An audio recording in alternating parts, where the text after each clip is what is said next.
the best of. Yeah, yeah. And I know that you don't need no help, but I really wanna be the one to step up. Cause baby, it's something special. Yeah, I need your love right away.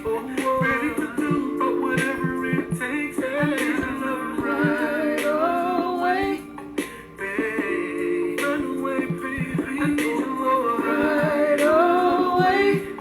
Not another minute to waste. I need your love right away. Oh, right away. You will never, Hey, ever, what is up? What is up? Storybook poet, what's up for Till Laveau? Hello, hello, my love. Thank you so much. YRN Flint, thank you for joining Think Different TV. What's up, JB? What's up, King Prime Time from Prime Nostalgia Podcast? Thank you for joining into Think Different TV. Doing great, JB. You know it. You know, we living, we loving, we're praying, we're living, we're loving, we're liking, this amazing music is playing in the background, so it's got me a little flustered because it's so good. It's like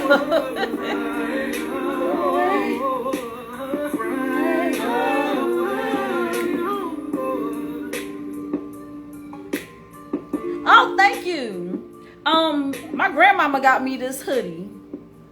She got it for Christmas.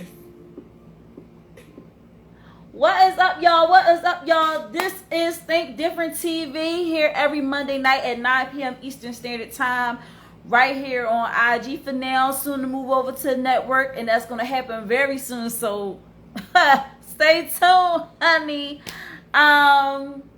Listen, there's a lot to get into tonight. I'm super excited. We have an amazing topic tonight. We have an amazing independent artist spotlight.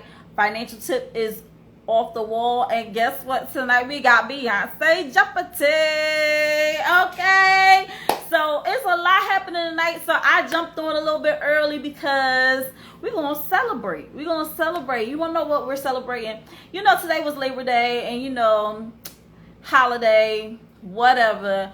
I'm on holiday all the time, so this ain't new to me because I have my own business. So I work when I want to work, okay? So it was like a holiday to me. I chill, I relax. Yesterday, my mom and dad, they did a little barbecuing. They made some ribs, made some hamburgers, hot dogs, you know, so we got all that partying out, you know, yesterday. After I went to service, of course, and was singing with the Voices of Zion, and we was everything was great. Like, I mean, my yesterday was popping, all right? My weekend was popping, all right? Saturday had rehearsal because, as y'all know, got the musical coming up this week. Super exciting. And yes, I was in this musical last year, but we're doing the whole thing this year. We're doing everything, all right? So we're not leaving out any songs. Last year we gave a little teaser, a little taste, a little teaser. But this year, we're doing all the songs, so I'm excited for that, okay? Let me say goodbye to my fan for right now because it's making a little bit of buzzing noise in the background. So I want to make sure y'all hear me clearly. All right, so I'm going to turn it off. But y'all know how I get hot a little bit. So if I need to turn it back on, I'm going to turn it back on. But let me tell you, a lot of exciting things happen. Thank you, everybody that's been tuning in. Mr. Smith, thank you for joining Think Different TV. What's up, Ray Lamar? Thank you for joining Think Different TV. Think Different TV, like I said, it's every Monday night at 9 p.m. Eastern Standard Time right here on IG. Soon to be moving over to the Big Exclusive Network. Shout out to Big Exclusive. And it's hosted by me, your girl, LaShia. All right? And Think Different TV could not be made possible without viewers like you. And our sponsors. So let's jump into our sponsors, okay? So our sponsors are Anointed Ads. Anointed Ads is an award-winning graphic design and website company. Over 14 years in the making, over 100 websites created. and including his own www.anointedads.com. Now, Anointed Ads can also be found right here on IG and also on Facebook under Anointed Ads. That's ANOINTEDADS. All right. He created the flyer for Think Different TV. He's also created the logo for our merchandise. Merchandise can be found at www.thinkdifferenttv.biz. All right, so he created the logo for our merch. He's also creating the website for Think Different TV as we speak. So look out for that very, very soon. We'll have our own website. And listen, he's ready to work with you guys. So when you're ready to get your flyer created for your business, for your event, get your website created, call Phil. He is the CEO of Anointed Ads. Give him a call, all right, at 609-534-0237. Again, that's 609-534-0237. Make sure you tell him Think Different TV sent you his way, and he'll take 15% off of your first project. All right. Shout out to that sponsor. And then our other sponsor is Euphoria Water. I'm so used to saying Anointed Ads. It's like Anointed Ads. But Euphoria Water is our other sponsor. Euphoria Water is the cleanest, healthiest water in Philly. Alkaline water with minerals, no chemicals, no additives, none of that crazy stuff. And it is good, and it's good for you. And if you're going to hydrate, make sure you hydrate the right way. Get your Euphoria Water today. I always have my Euphoria Water with me. Now, this one almost gone, but I got 6 more jugs sitting right over here. So I'll make sure I don't never run out of Euphoria Water. We're going to talk about something that's happening right now as we speak. I actually have it in my Hit It and Quit It. So Euphoria Water, shout out to you, doing a good thing for the people. Make sure you get in this water, this true purple rain out here, alkaline water, because you know sometimes the worst water be in the best looking bottles, and they be killing us, y'all. So we need to get on the good foot and get that Euphoria Water. Now, when you're ready to order your Euphoria Water, you can order it right here on IG at Euphoria Water. That's UPHORIAWATER. Or if you live in the Philadelphia area and you want to deliver it to your home, call Captain of Euphoria Water at 267-707-8279. Again, his number is 267-707-8279. And he's going to deliver Euphoria Water right to you, right to your door if you live here in Philly. What's up, Aziza? What's up, the Mac Attack? Okay, Fatalivo, you left me but you came back. I appreciate you. You guys stay tuned, honey. This is going to be a heck of a show. So let me take a sip of this Euphoria Water so we can get started, all right? Oh, it's so cold. It's so cold. This is the Think Different TV Let's Still Travel mug, okay? Available on www.thinkdifferenttv.biz, okay? Make sure y'all get y'all mug today. I also got other stuff on there. Face masks. People still wearing face masks. We got face towels. We got car mats. It's a whole bunch of stuff. Just go to www.thinkdifferenttv.biz and get you some merch, okay? All right? All right. So we're going to jump into these Hit It and Quit It. Hit It and Quit It.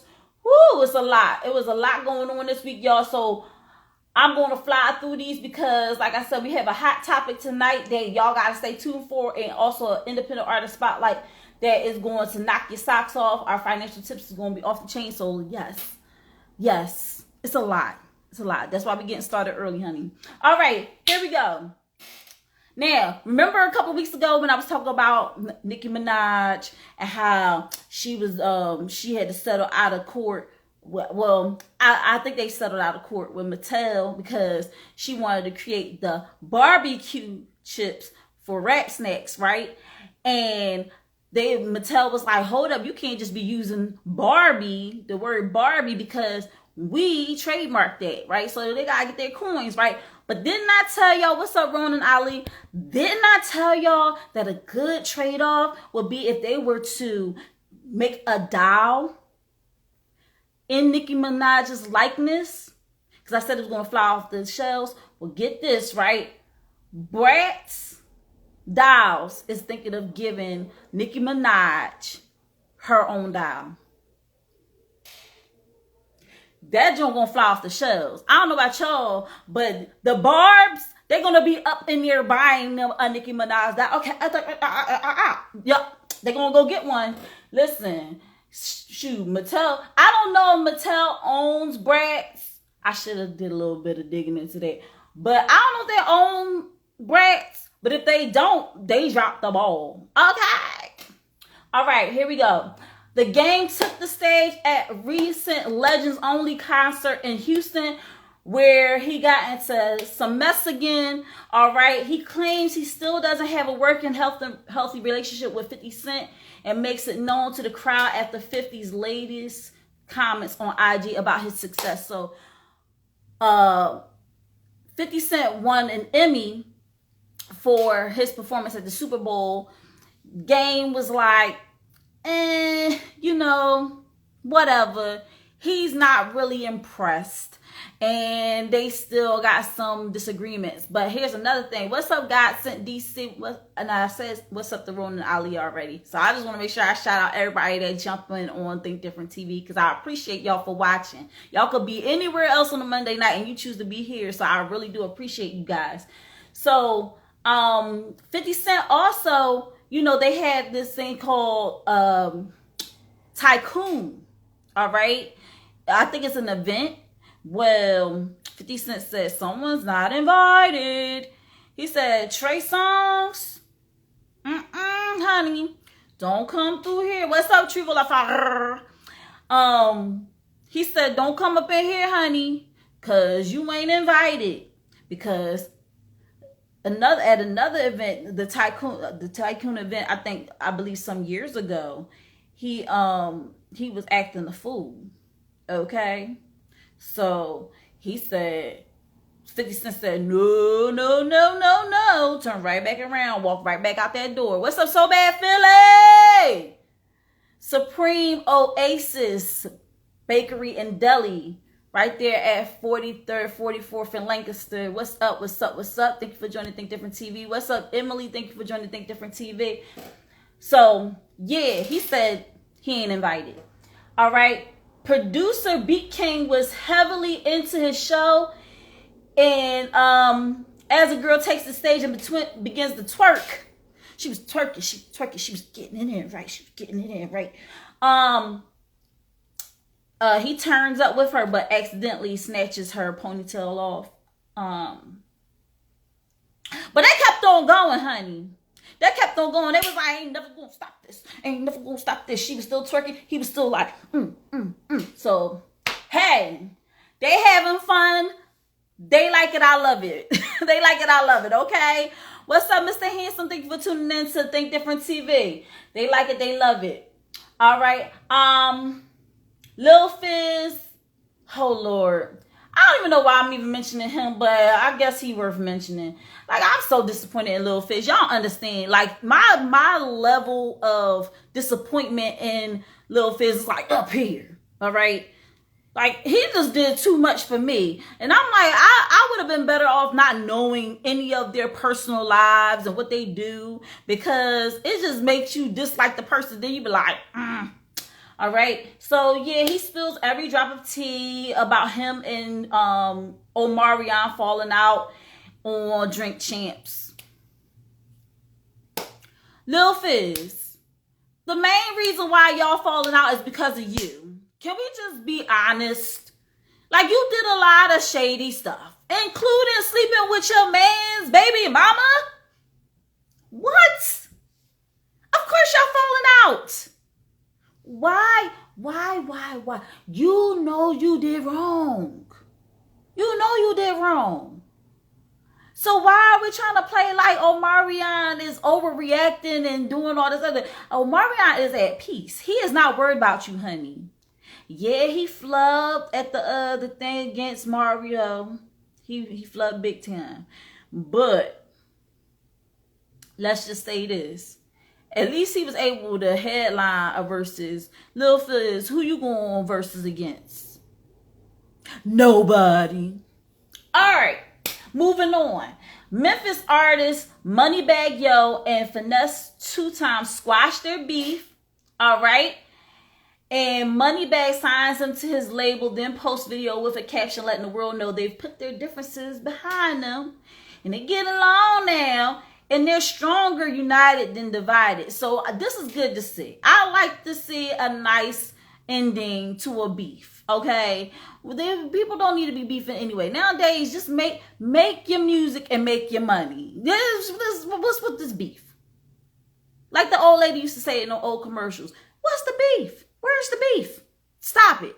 All right? What's up, Drew the Picture? Thank you for joining Think Different TV.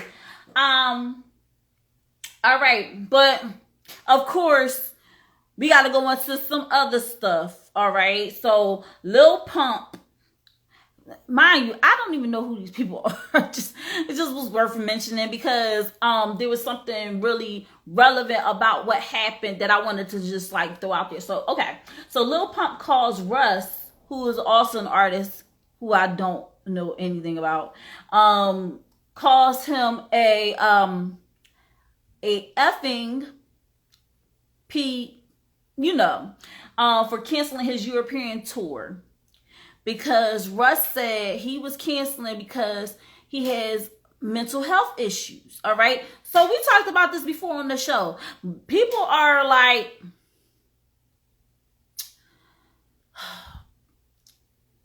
okay, so I like the movement about people being more aware about mental health and how it affects people. And some people are applauding him for at least acknowledging it and saying, I can't do this tour knowing that I'm in the mental state that I'm in. Other people are saying, like Lil Pump, dude, if you don't get on that stage, make that money and stop complaining about your mental health. So I want y'all to, what's going on in the comments. Like, how y'all feel about that? Should he have canceled the show? Should he have canceled the tour because of his mental health issues? Should he have gotten somebody to kind of like go on tour with him and monitor him as he goes throughout the tour so that he doesn't disappoint fans? What y'all think? All right. Ray Lamar says, hard to digest beef nowadays, and why is everyone little these days? Lil Pump, Lil this, Lil that. Listen. Godsense said mental health is real. JB said facts. And Will Music Soul is in the building. Okay, he's our independent artist spotlight. What's up? He said with Russ is different. Russ is his own boss. And Godsense said each case is different. So listen, y'all battle out in the comments. I'm gonna move on. All right. Another person who canceled their concert, their show, actually just canceled the show, didn't cancel his tour. But The Weeknd canceled his show after he lost his voice at the SoFi Stadium. So he was doing the concert and he screamed a little loud. He lost his voice and he was like, So he canceled the rest of the show and he said everybody was going to be refunded their money. So some people was like, oh my gosh, what are you doing canceling? I paid all this money. I wasted a kid-free night, this, that, and the third. But other people are saying that was a smart move because, what's up, Bari? Thank you for joining Think Different TV. He said, some people were saying that was a smart move because if you keep singing and you have damaged vocal cords, you can damage them even more. So, what do y'all think? Do y'all think he should have kept going on with the show and just rested afterwards? Or do y'all think he did the right thing by stopping the show right when he felt there was a problem and refunding everybody their money? Let me go and jump in these comments real quick. Trevo said he had a great reason his moneymaker was gone. I guess you're talking about Russ. Ronan Ali says Master Ace and Ed OG have a little song called Lil Youngs, talking about those names. What's up, Two Up on Ya? Thank you for joining Think Different TV. Godsense says, so I didn't lose. I was supposed to do security there. Oh, okay. You're supposed to do security at the weekend show or at not Rush's show. You were supposed to do security at weekend show. I don't know if he canceled the whole tour. I think he just canceled that show for that night. What's up, Philly Zara? Thank you for joining Think Different TV. So yeah, moving on. All right, because we got limited time. Megan Thee Stallion guest stars on She-Hulk. Now, She-Hulk is a different type of show, y'all. It's really showing someone's personality on there. Do you believe that this was a loss or a win for Marvel to have Megan Thee Stallion guest star on She-Hulk? Thoughts? I don't know. I feel like when a show doesn't have, when the writers can't really think of something, they start throwing in guest stars. That's like my own personal feelings about it, because maybe they didn't know how to really carry on her story. She's supposed to be a lawyer who gets affected by some radioactive stuff, and now every time she gets angry, she becomes a She-Hulk. But her cousin turns out to be Banner, who helps her through her transitioning and help her strengthen it. It's kind of cool to have somebody that already been through it, because then they can pave the way for you, show you how to deal with it, how to turn it on and off when, because Hulk didn't have that. You get what I'm saying? He didn't have somebody to say, oh, you got affected by some radioactive stuff, and every time you get mad, you get big and green. Like, he was so misunderstood. And now she's in a better position because she gets to benefit from him going through heck with his transition and everything. So it's an interesting show. She is a character. She's funny. She's funny to me. I don't know. Some people may not find her funny. I find her funny. I think she's a good character to add to all of this. And it's nice to see another female superhero. That's how I feel. Stefflon Don, UK rapper, freestyles for Funk Flex and Shakes Up. Both of them, both the DJ and Funk Flex on Hot 97. Cause her freestyle was a little raunchy. Okay, so some people were saying she, cause while she was doing her rap, this is how Flex was sitting. He was like he was doing like that number. So I don't know if he was doing that because her freestyle was making him a little randy, or he was like, yo, chill on the cussing, because she was going in. It was like most of her rap, her freestyle was blurted out. Like, it was like blurred out. Like, you couldn't even, I was like, what? Because everything was like, like, you could understand it a little bit. But how she came in, it was just like, whoa. So I don't know if he was like, yo, she is going to get us canceled tonight, or he is like, I'm trying to bend her over this table. So I don't know who maybe y'all can battle out in the comments. Let me know what's going on. Godsense said got a refund. Trevo said The Weeknd. Godsense said don't lose other shows based on one show. Trevo said The Weeknd had a reason his voice moneymaker was, his moneymaker was going. Okay. And Philly Zara said he loved She-Hulk. What's up, Miss Bree Love? Thank you for joining Think Different TV. Philly Zara said it helped them both. And yeah, y'all is going off in these comments. I didn't even know all these comments is going on. Okay, all right. I'm sorry. Moving on to the hitter and quitters, but I love that y'all are commenting and that y'all are going in on the comments. If y'all can, hashtag FYP for you page. Hashtag FYP. And share the live so people can get in on this, because we got Beyonce Jeopardy, and I want somebody to win some money tonight. So let's go. All right. Moving on. Nick Cannon announces he's expecting his 10th child. This dude is going in. He really is firing off his cannon. Like he can't. It's no can't in cannon. He can do. He's hosting like a million different things, and then on top of that, he's making all of these babies. Like I'm like, geez, dude, give it a rest.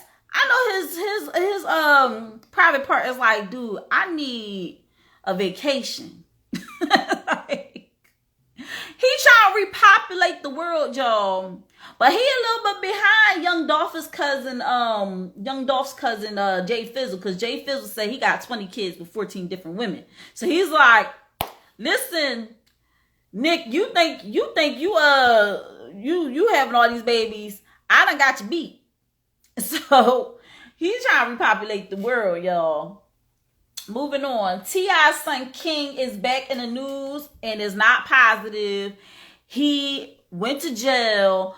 But listen, okay. Sometimes what you know, what you see, you start to follow. I love T.I. I love Tiny.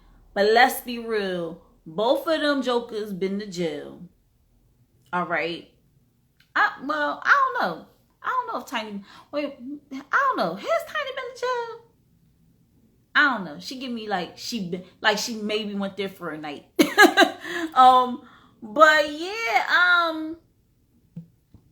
I think maybe she went there for a night. I don't know. But T.I. definitely been to jail. But it's like, come on, King. Like, first of all, he do not look like he will last in a prison. He look like he gonna end up being somebody's girlfriend. I'm just saying. Okay? So, King, you need to chill. Or you're gonna become a queen. I'm just saying. All right.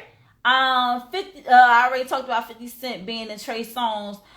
Comedians, this was sad news to hear. Comedians Tiffany Haddish and Ari Spears are in hot water as sexual assault cases involving their names comes to light. They are accused of molesting and grooming 2 children while their lawyers deny all allegations.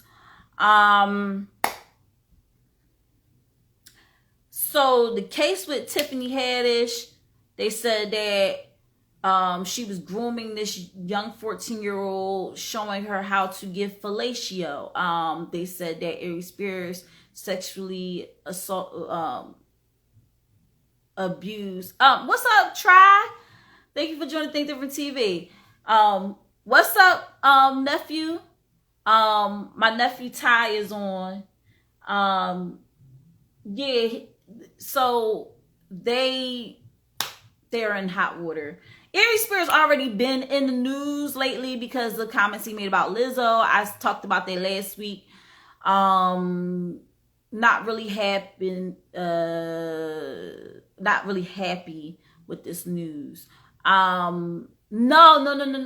Tiffany Haddish was teaching a young 14-year-old girl how to do that. Like, demonstrating to her how to do it, which you shouldn't be teaching a 14-year-old child how to do that. So yeah, crazy. Kanye West snaps on series of tweets directed at Pete Davidson. But you know, poor Pete is just another victim of the Kardashian fire. All right, they're burning through these men, y'all. They're burning through these men. And Pete is the latest victim. But Kanye West, he's stuck because he has children by Kim. So he's stuck. He's forever. And he can't get out. But Pete, can we really say poor Pete? Listen, Pete got out before he procreated with Kim. So let's say he just got out unscathed. All right. What's up, Ashley Morgan? Thank you for joining Think Different TV. And that, yeah, Trevo, yeah, that was crazy. Pete went and got Kanye and Kim's kids' names tattooed on his neck. That was stupid. Yeah, that wasn't really smart at all. Stacey Dash, so it's unclear. I don't know if she just learned of DMX's death, or she just learned of DMX dying due to an overdose. It's unclear. But yeah, people they not treating her very nicely on social media, because, you know, some people were saying, Stacey Dash, how you crying over DMX? We thought you didn't like black people. So, and remember, she used to be on a show called Single Ladies with Lisa Ray, and her and Lisa Ray got into it, and that's why she wasn't on the show the second season.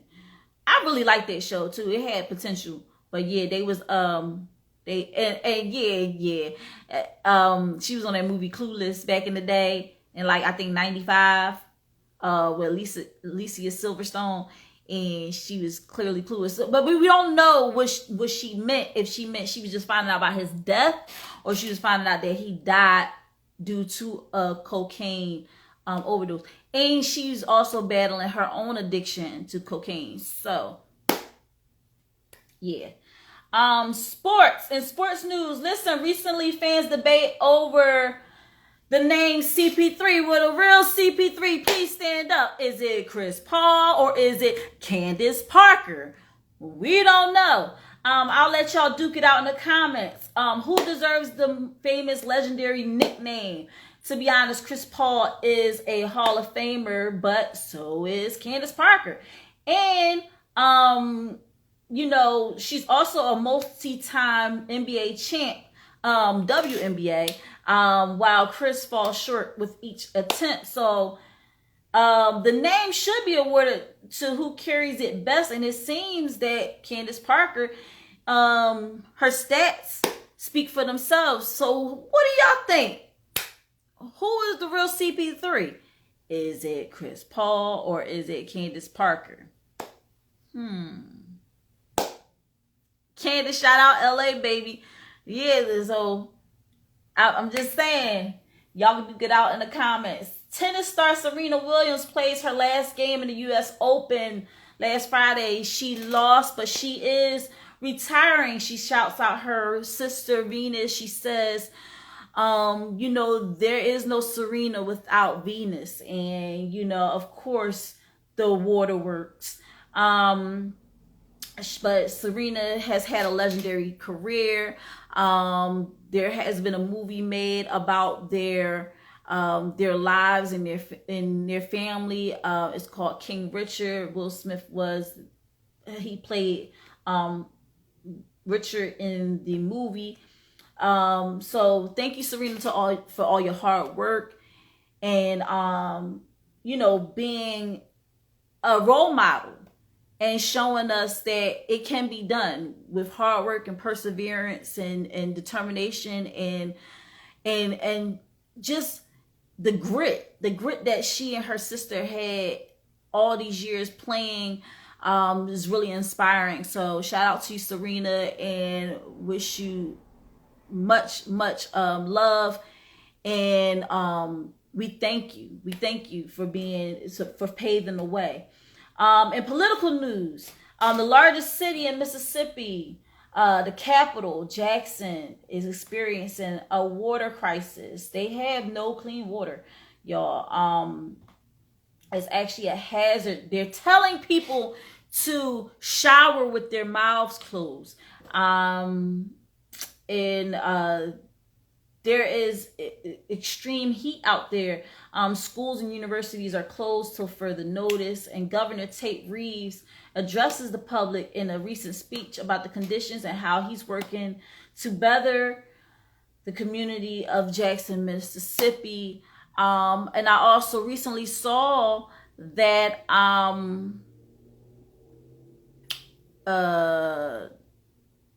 I recently saw that Vegas is also going through the same thing. The same thing with the unclean water. They said that Vegas has 40 days of clean water and that they need to conserve it. So what is this meaning? Like, this is why, listen, I have a supply of Euphoria water. This scares me. And this is not what's up, Live Soul? Thank you for joining Think Different TV. It's upsetting because this has been a thing that has been happening over the years. They have seen that the water supply has been getting lower and lower, that we're running out of clean drinking water to come out of our faucets. And I'm terrified because Jackson, no one can shower, they can't cook, they can't clean. You know, they're doing the purge by not letting us know that these resources are being depleted in enough time that people can stock up. I saw a man actually created a machine that turns air into water. Hopefully that man is still alive, because they are quick to kill people who are trying to create things to preserve life. So let's keep that man in our prayers, because we know he's doing some good work. And you know, they don't like that. Like, when people be finding cures for stuff that they say there is no cure for, they be quick to take them out. So definitely. Chris Barkley, during a recent interview, made a lot of sense when he broke down the fact that America has divided its citizens for political gain and mind control through making them select what political party represented them. But he looks around, he said he's been voting Democrat all of these years, but he's realizing that there has been no changes made. And he said people have to realize that political parties are not the ones that should be helping us get out of this rut. We need to be the ones to step up and save ourselves. So I'm 100% on board with what Charles Barkley said. Y'all can let me know in the comments how y'all feel about his comment about the political parties, Democrat versus Republican, how they have us divided, and how it doesn't really matter who's in the office. We need to take it upon ourselves to make the change and be productive within ourselves and save ourselves. Here we go. Moving on. Whew. A retired New York Police Department officer receives 10 years in prison. What's up, Ramrock? Receives 10 years in prison because he swung a metal flagpole at a Washington, D.C. Police officer during the riots on the Capitol, January 6th. He receives 10 years. Real Food Movement says presidents are not elected, they are selected, and that is very true. This retired officer swings a metal flagpole at an officer in Washington, D.C. and receives 10 years in prison. Moving on from that, over a dozen police officers in California were caught group texting about a plot to kill Black people. Let me give y'all some backstory on that. Christopher Mitchell was killed in Torrance. His name was Christopher DeAndre Mitchell. He was killed in 2018 in Torrance. And the police officers, after his family was outside protesting in front of the station. They said, you know, they're up here protesting about this in, you know, and maybe we should, you know, set up the firing squad and all this stuff. They were texting back and forth. I don't know how these texts came to light, but yeah, that was shameful. BLM leader, Black Lives Matter leader, Shalimaya Bowers, is facing a lawsuit after being accused of stealing $10 million from the movement. You know, is this the biggest scam ran?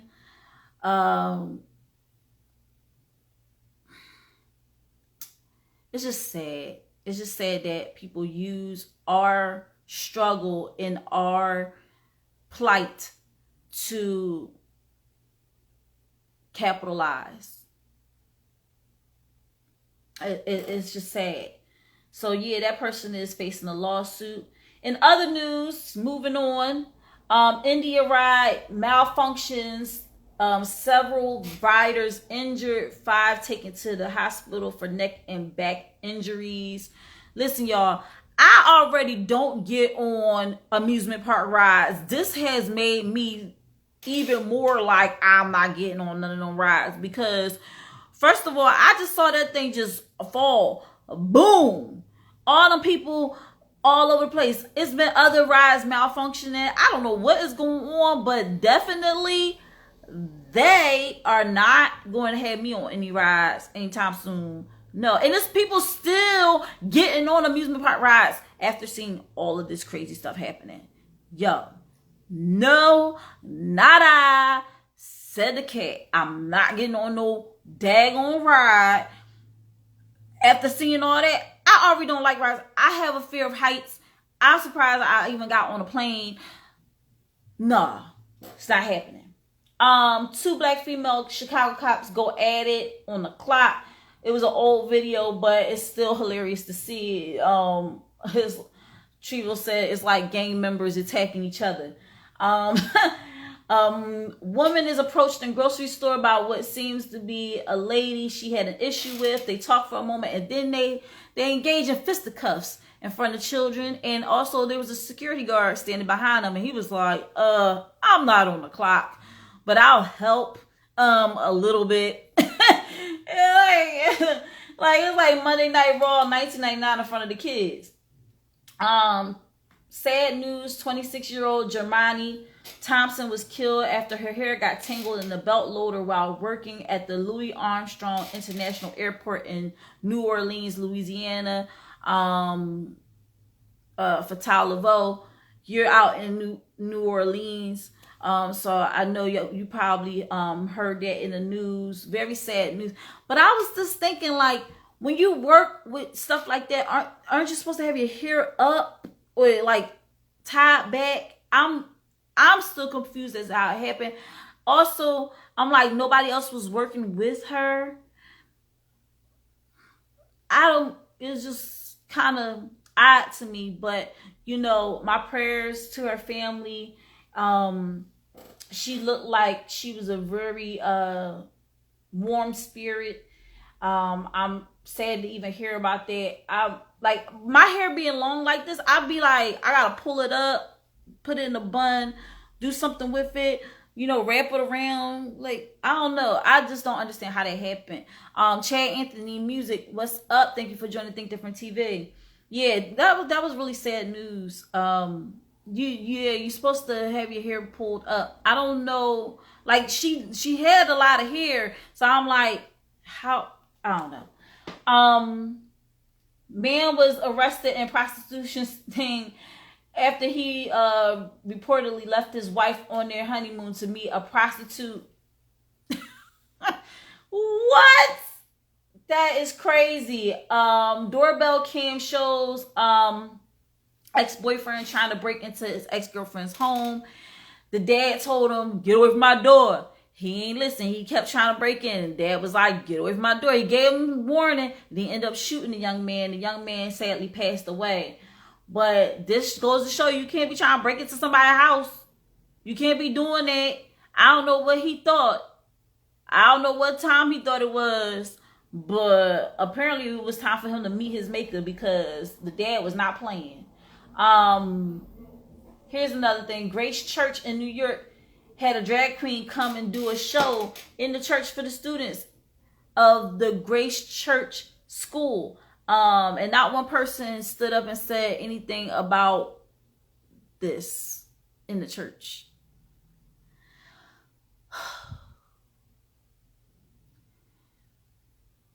Be you. Live your life. Do you. Why is this being forced down people's throats? Like, why? Why? Why is this being forced down people's throats? I don't understand it. I do not understand it. It's really boggling my mind. It's like they have so many other places that they can go and be themselves. Why? Why? And why did that person agree to do it? Why?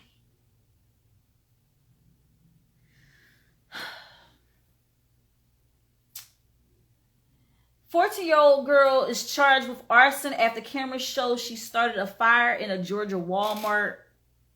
Kids getting out of control, man. They're getting out of control. I don't know what is going on. D'Angelo Thomas and Demarie Watts. They were taken into custody. Actually, Demarie Watts was recently arrested, taken into custody because they decided to rob an Asian couple in broad daylight in a parking lot. But D'Angelo was a recent parolee, so guess who's going back to jail? Sometimes when people do that, when people repeat offend like really soon, that made me think that they must like being in there. I mean, it's 3 hots in the cot. He probably figured, listen, when I'm out in these streets, I'm homeless, I ain't got no money, but I go to prison and I got 3 hots in the cot. So, and maybe something else, maybe he got a boyfriend in there too. We don't know. But listen, when you reoffend that quickly and go right back in after you was just recently paroled, like something's up with that. And that's the thing, like, is prison really rehabilitating these prisoners? Are they really rehabilitating them like they should be? Or is this just like they be in for a little bit and then they come out and they reoffend? Like, what's the point? What is the point? New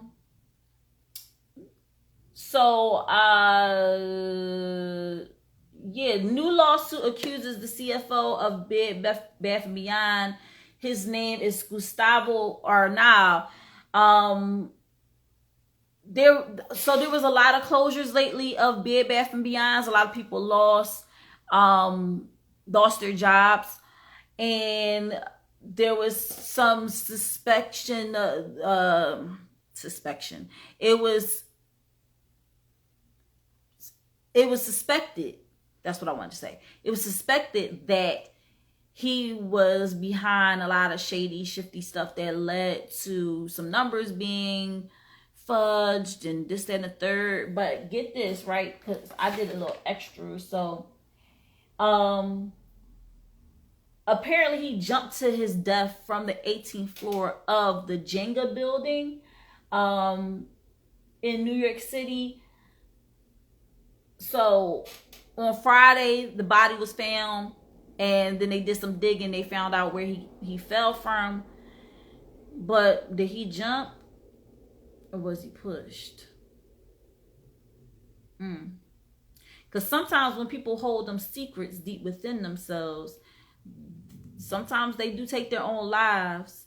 Sometimes people take their lives. I hate talking conspiracies, but there's a lot of stuff that be happening. So you never can just take the news for what it's worth now. There's always some extra digging you probably gotta do. So yeah. There was a transgender man who decided to try out for every sorority in the University of Alabama, and surprisingly, he was not accepted to any of them. Sorority is sisterhood, and I'm glad that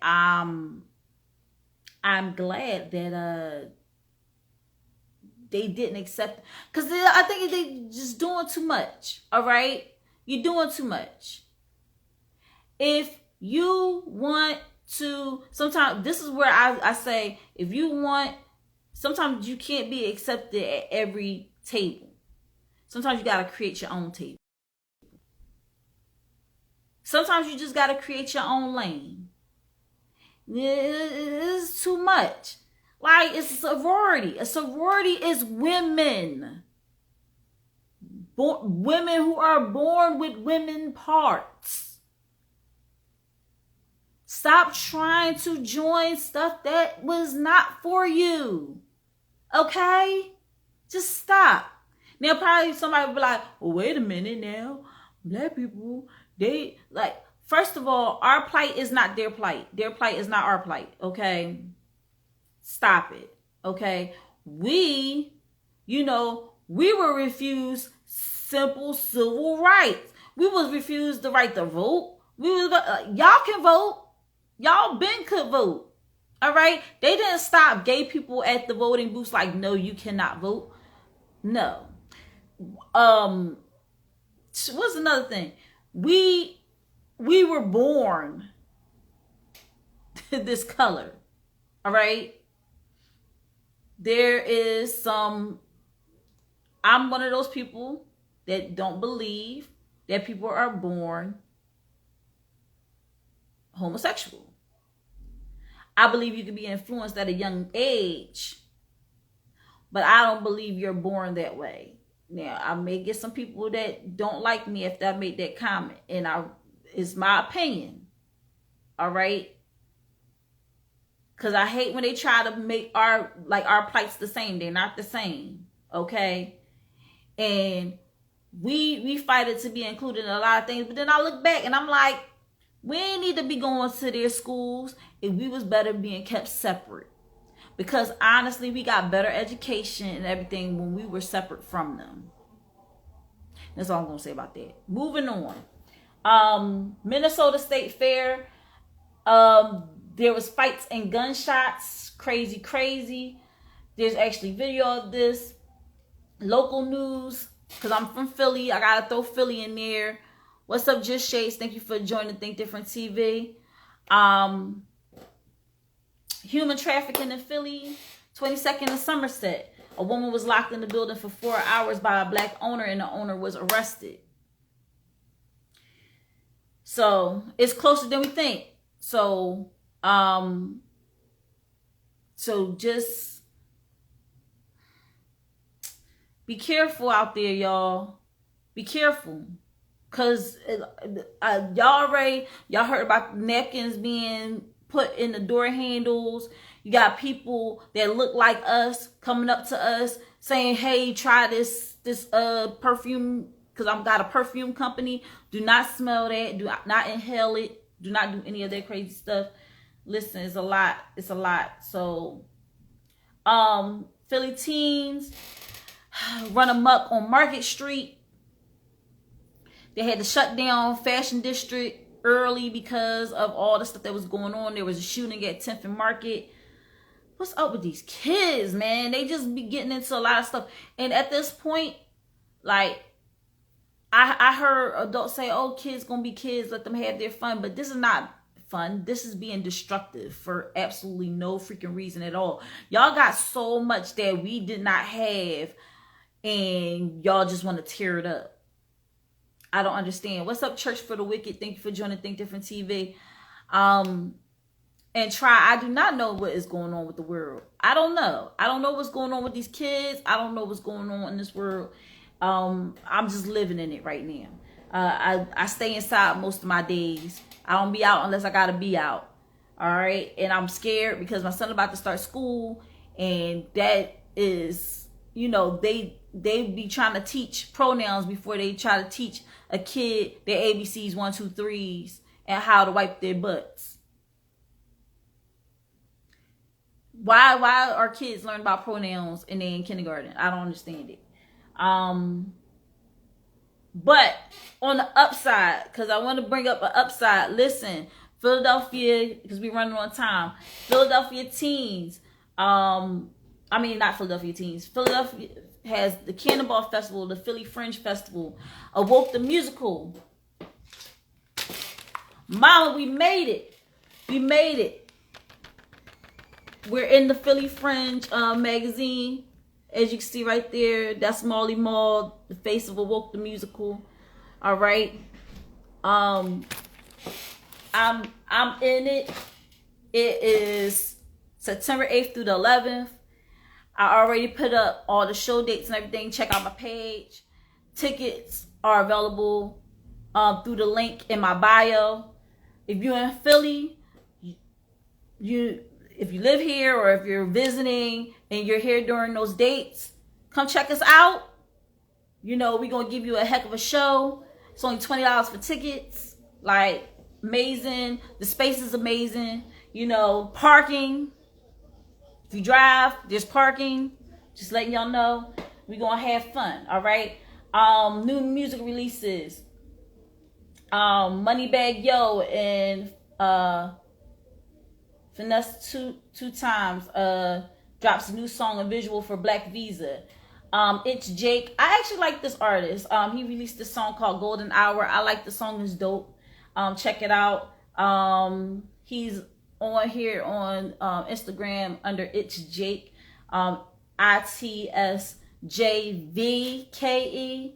And his song Golden Hour. He plays the keyboard and everything. Is like, I really like his song. It's dope. Chivo LaFire has a new single out, Fuck the Summer Up. Check him out. Young P, I Am Young P without the O, has a song called Make a Wish. And he actually had a challenge. I Am Young P and Stonerville. Shout out to Stonerville. They just got placed.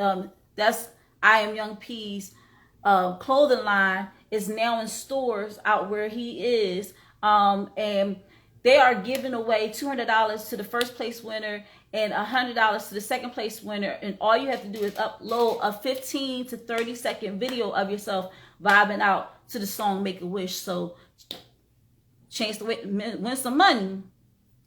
All right. So just have a video of you vibing out to the song and you will win their money if they choose it. And the deadline is the winner will be announced September 30th. You must also follow and tag the judges at I Am Young P. That's IAMYUNGP, or at the Real Chivo LaFire. That's at the Real _Chivo LaFire, at the Real Smooth. That's THERELESMOOTH, and at Studio 3. I feel like that's not complete, but I'm gonna tag them. Make sure you follow them and also tag them in your videos. And you must have Cash App to be eligible to win. Woo! It's a lot. It's a lot. Oh, there you go. Chivo LaFire. He done put it on there. So Real I Am Young P3, the Real _Chivo LaFire, the Real Smooth, Studio 3 Life, and Stonerville _LLC. Make sure that you tag them so you can win that money. Money is always good. All right. And speaking of winning money, we about to get into this Beyonce Jeopardy. So I'm gonna tell y'all something. Last week we had the Michael Jackson Jeopardy. We had 2 winners, Try and Asian Persuasion. They both got $10 each because they tied. I got 5 new questions here, and the topic is Beyonce. Beyonce's birthday was yesterday. I'm unsure what birthday she celebrated. You know, some people who's like fudge their age a little bit. I'm thinking she's about 30 something. Probably might be 40 something. I don't know. I don't really care. She still looks amazing. We're doing a Beyonce Jeopardy. Chiva La Fire. It's Chiva La Fire, but I call him Chiva La Fire. All right. But I'm going to ask 2 people in the audience. This is participation time. Listen, send me a request if you want to do the Beyonce Jeopardy. Listen, I already got 2 requests, but I'm thinking they was requesting to be part of the discussion. I don't know if they want to be part of the they took away the request because they like, I don't know nothing about no Beyonce. Ray Lamar says she's in her 40s. Real movement says she's a clone. Hey, listen, like a lot of people are saying people are being cloned, but listen, on some real stuff, we gotta do this Beyonce Jeopardy. I want to give away $20 tonight. So who is brave enough to send a request to come in, go head to head with someone? We got Try that's ready. He ready. I gotta get a component. I gotta get a opponent for you. So I'm ready for somebody to join in to do this. Like, Try, do you really know about Beyonce?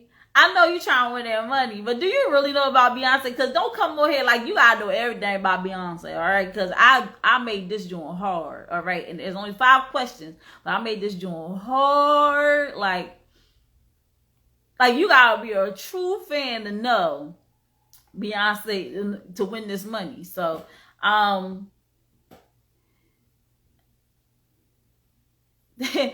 Try to say they don't want no smoke. Okay.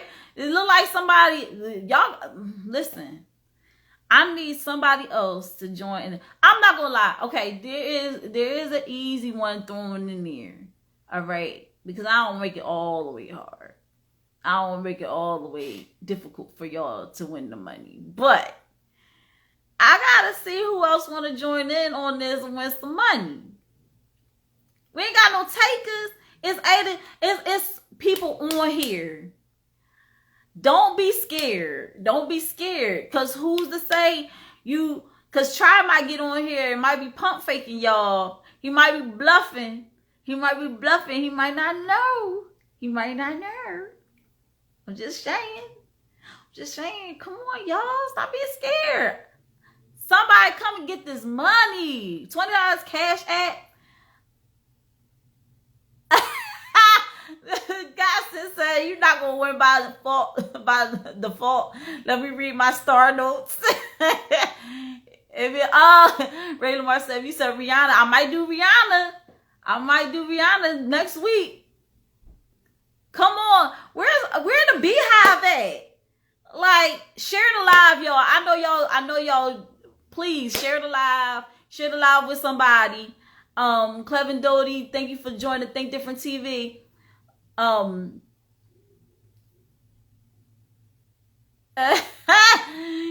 right, listen, it's only one person that doesn't send a request. I'm trying to give away $20 tonight. But I'm not going to just give it away to somebody just because they the only one that requests to be in the video to do this challenge.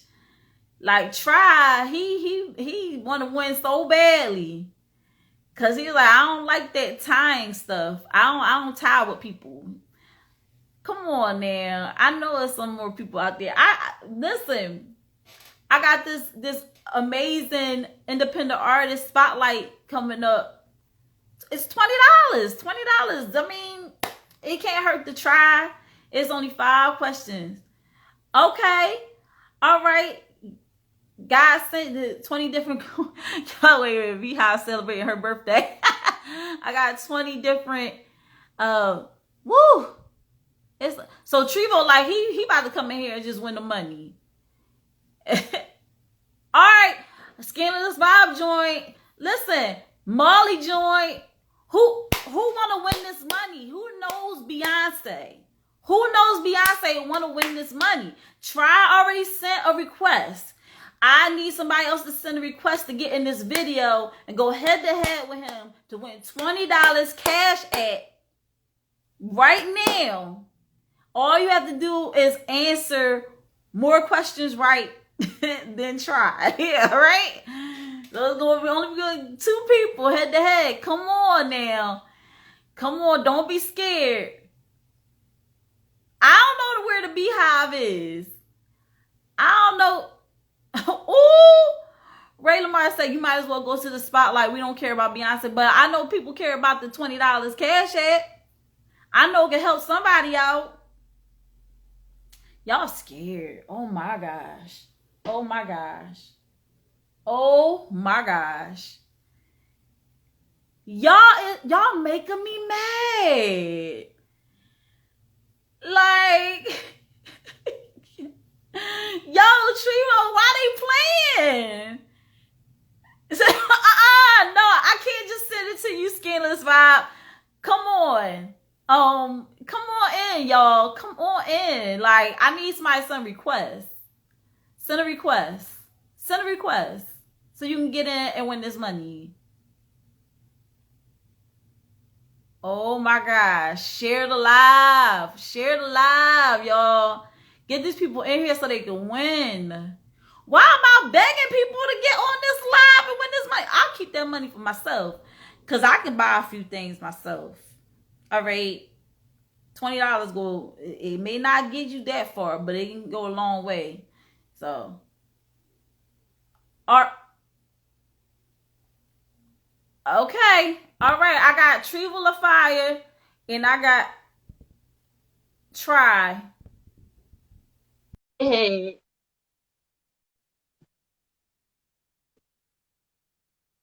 All right, y'all. We keep it clean, y'all. Keep it clean. Yo. Keep it clean. All right, Try. What's up? What up? You ready to win this money? I come here to say, why ain't nobody want this money? Why do I have to come on and win the money? What's wrong with y'all? She was like, he is upset because y'all gonna be hitting people cash out tomorrow to me. You got $20 I can borrow to your friend. You could have won it tonight. Listen, all you have to do is win.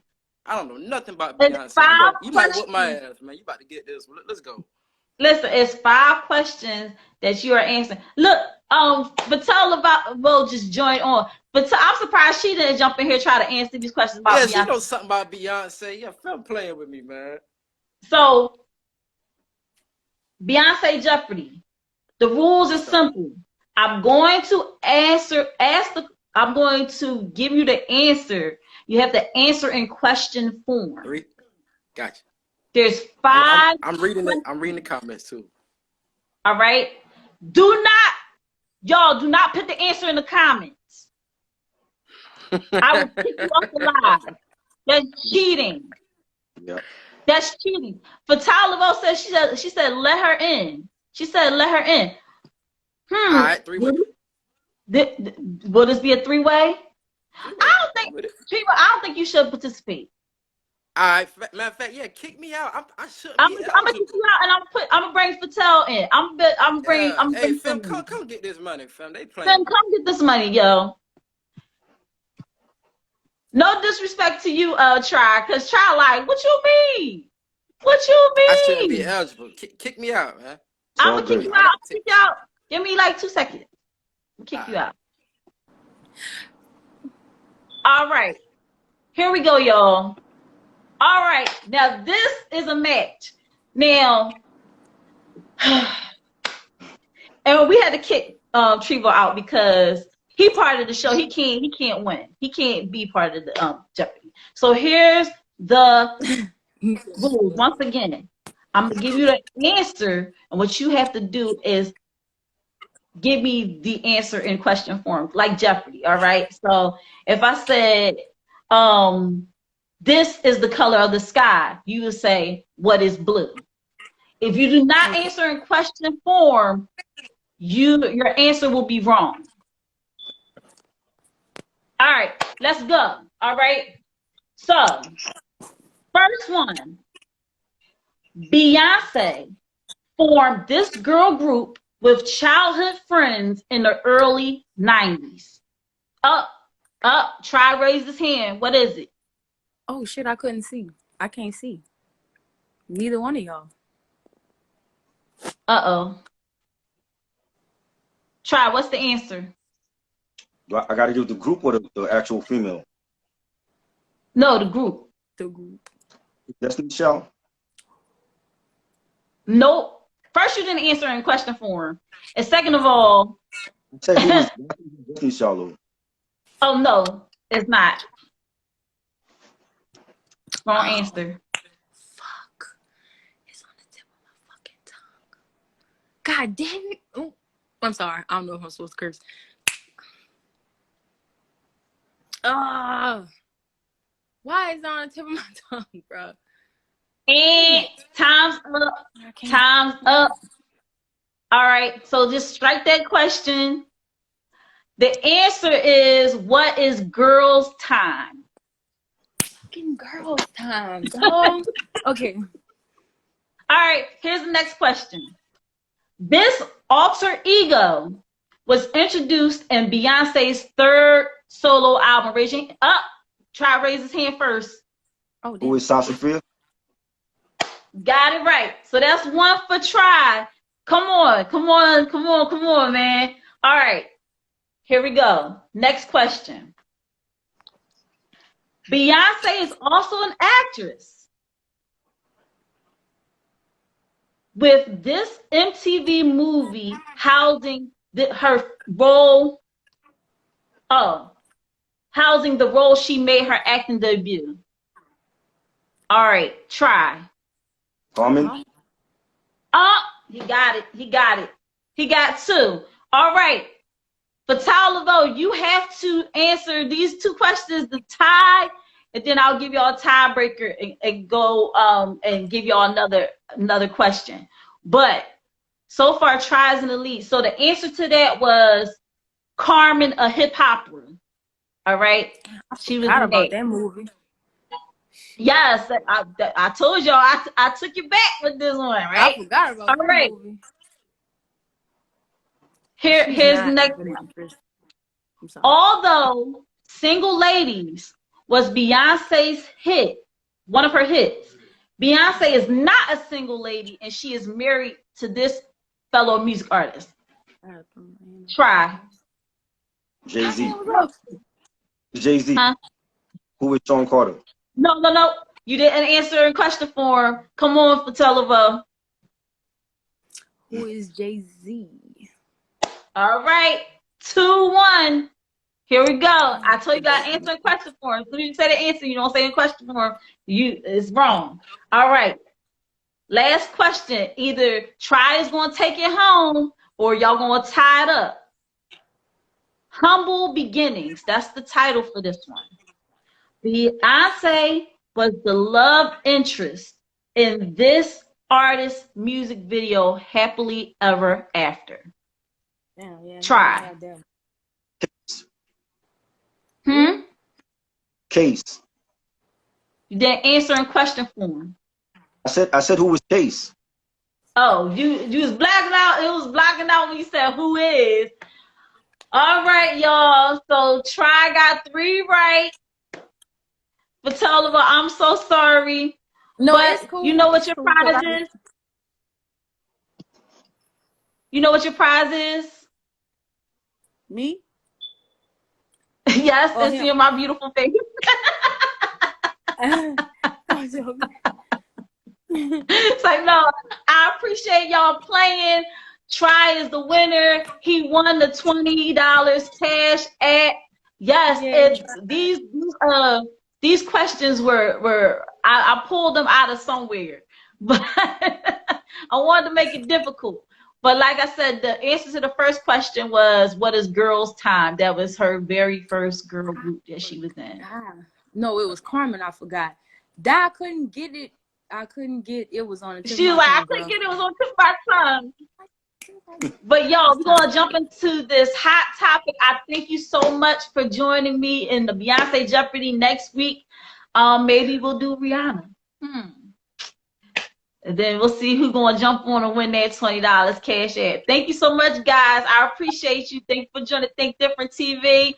This is Try. This is Film. Somebody said we going For to the Tal bodega. Laveau right here. Make sure y'all follow them because they got things going on too. All right. So see you guys. Thank you so much. Thank you. All right, y'all. So that was the Beyonce Jeopardy. I tried to make it fun, get some people on here. It took a little more time than I thought. But real quick, we're going to jump into this hot topic, but we cannot jump into the hot topic without first shouting out our sponsors.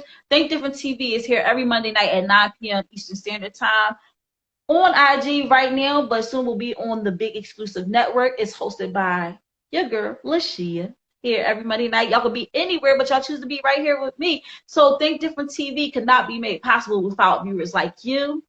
And our sponsors. Our sponsors are Anointed Ads. Anointed Ads is an award-winning graphic design and website company, 14 years in the making, over 100 websites created, including his own www.anointedads.com. Anointed Ads can also be found right here on Instagram and on Facebook under Anointed Ads. That's ANOINTEDADS.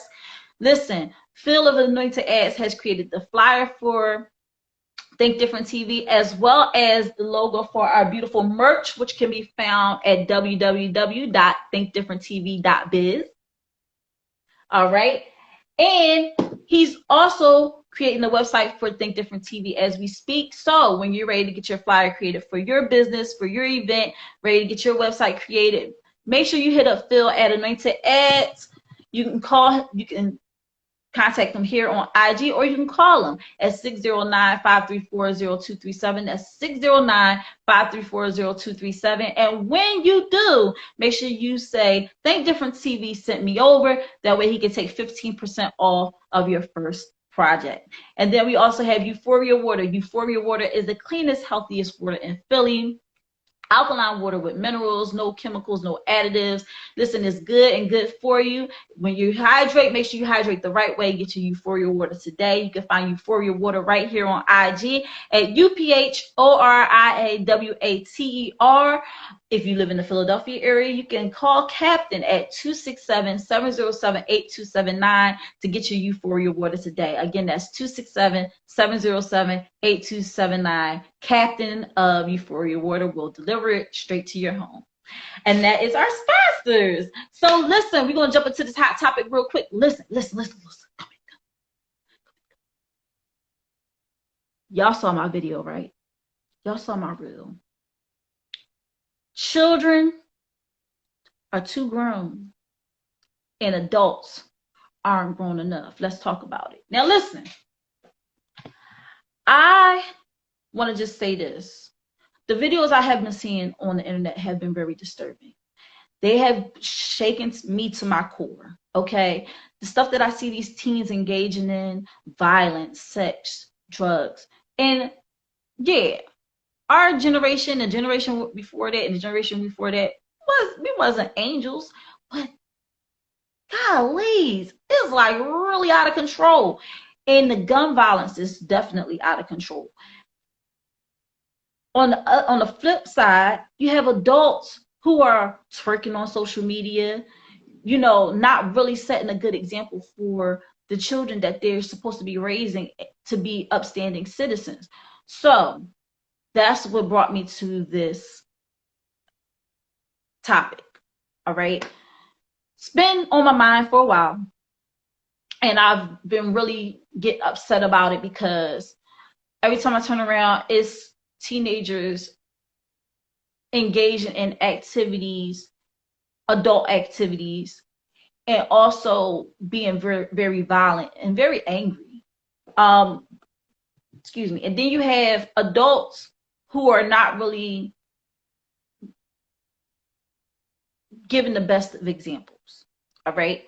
So one video that I saw was a young lady who was hanging out with, it was actually a couple of young ladies.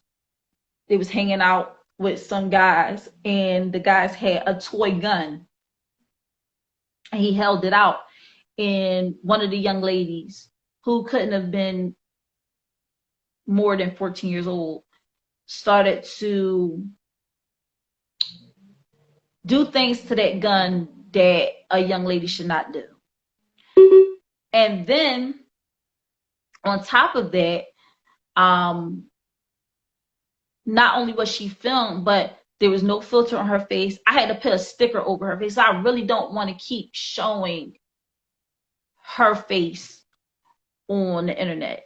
I think when people share it, they have to be mindful of the fact that these are still children that are being put out there. And honestly, is that a form of child porn? If they're doing sexual and lewd acts? See, people just keep reposting it and not shielding this young lady's innocence.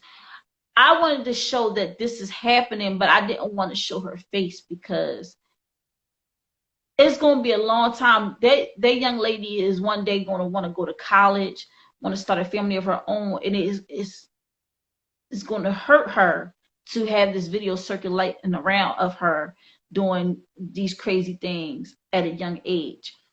On the other flip side, that same reel that I posted, there was a man on a school bus who was flipping out on kids that were between 5 and 10 years old because his daughter was getting bullied, and he said that nobody was doing anything about it. They went to the school, they, said something about it, but he got fed up, he got tired, and and his name is actually, because he did an interview with a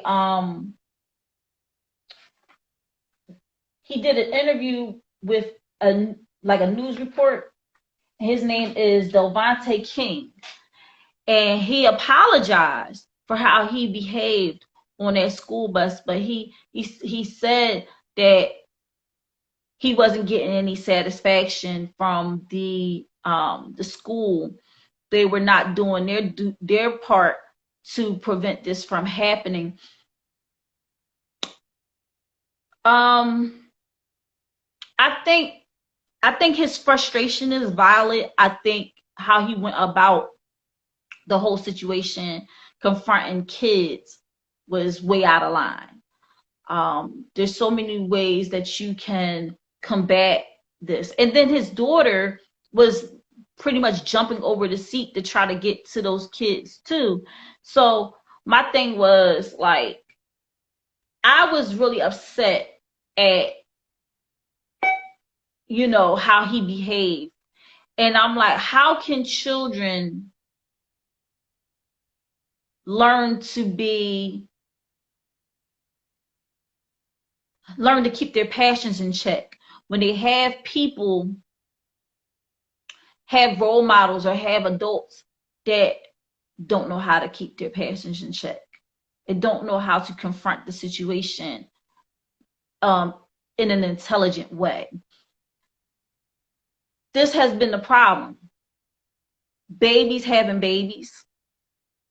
And sometimes it don't even have anything to do with the age. It has everything to do with their maturity level. So when you have people who are of age but are very immature, raising children and not knowing how to really raise them and not knowing how to instill proper morals in them, then that's how we get this slippery slope.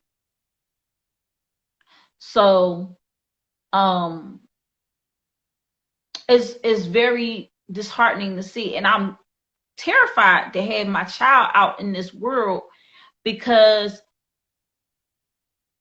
it's like, I know how I'm raising my son, but I don't know how other people are raising their kids in their home. And That's the scary thing. Everybody can raise their children the way they want to raise their children. They can raise them to have hatred in their heart. They can raise them to have love in their heart. They can raise them to be successful and productive, or they can raise them to be unsuccessful and unproductive. It's really hard to learn what kind of child they would be, because you don't learn all that until they get into school and they're around other children. You don't know how they would be in that case. So it's just it's scary. I'm taking exasperated sides because my son is going to school for the first time, and I don't know, like he can go to school and have great time in school. I don't know. You know, every day is going to be this anxiety over me. And it's so scary. This world is so scary. It's not just even in the school. It's just people on the street. It's not a sense of community like it used to be. You know, I mean, in certain neighborhoods there is.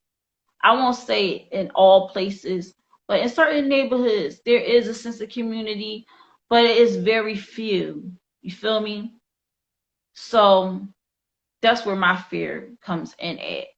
But how do y'all feel about children being too grown and parents not being adult enough? How do y'all feel about that? How do y'all feel about that?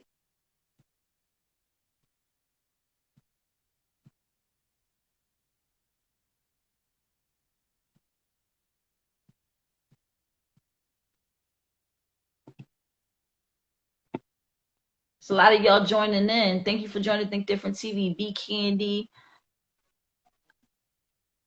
Our Time Entertainment, Jerry the Barber. It's a lot going on, and there's a lot of issues that need to be addressed. I'll bring in Real Woo Food Movement to see what needs to be said. What's up, Mr. Soul Imprint? Thank you for joining Think Different TV. Ronan Ali, you want to come in and talk about this? I know we talked about it the other day. We was discussing. We have limited time, so we're going to get in and get out. I know people have something to say, and I want people to be able to say their piece. Oh, what's up? What's up?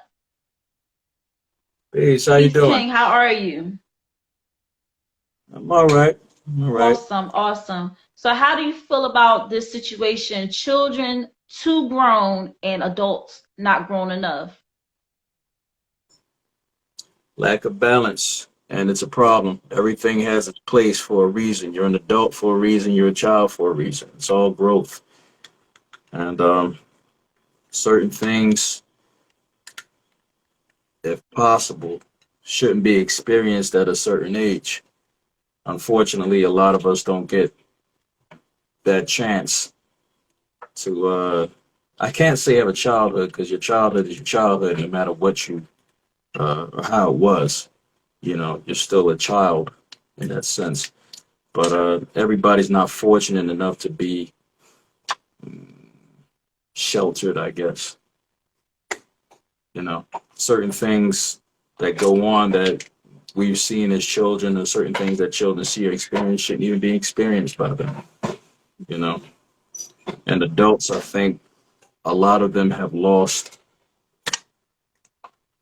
No, not have lost. A lot of them miss certain things, so they wish that they could, you know, do those certain things and either live vicariously through their children or just try to act it out as like you said, we've seen on the internet. Like a lot of this stuff is like, really? Mm-hmm. I've seen two videos in the past 2 days, and I hope this is the last. I hope those are the only two. And it's about have you seen these, the women portraying women who run the hair salons? Mm-mm. And they walk the last customer out the door calmly and politely. And they lock the door. And they look in the camera and let out this huge gas, like they've been holding it for hours, saying what you really want to do when you let the last customer. And it's slightly funny, but it's like, okay, yeah, women are human, but I want to see you in that light. I just hope it's not. I hope the second one is the last one. That's all I'm saying. I feel you on that. Those videos don't bother me as much. It's the ones where parents are taping their children, like talking back to them, and they're just laughing like, ah, you're so funny. What did you just say to me? Or the little kids cursing and the parents putting it out on the internet. It like what? I think that a lot of parents got afraid of disciplining their children. They got afraid because of all of the provisions now that are put forth and the laws and all of this about corporal punishment and oh yeah, the child abuse hotline. Yeah, but some people do resort to excessive punishment. And then there's other people that simply just swat their kid on the butt, but somebody says, oh, you can't do that to your child. And they go calling it in. And some people use DHS as some type of get back revenge type thing.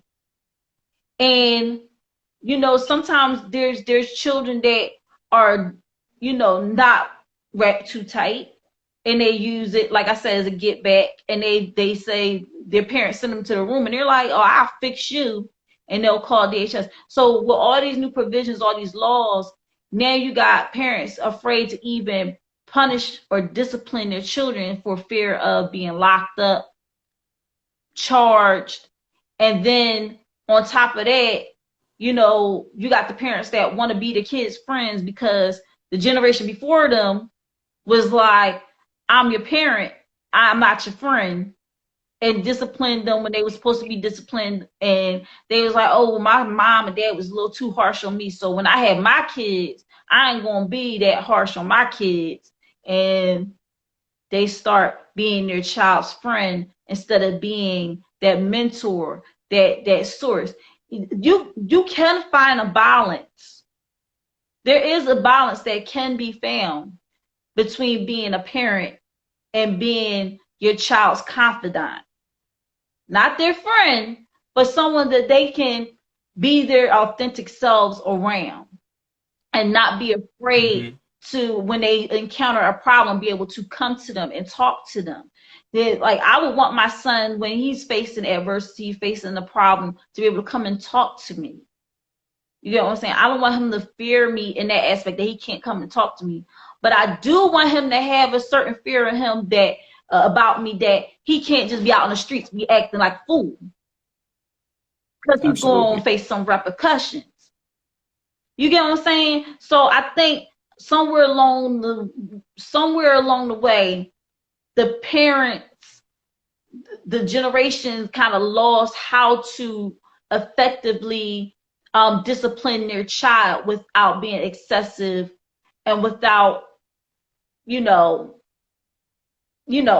what I just said.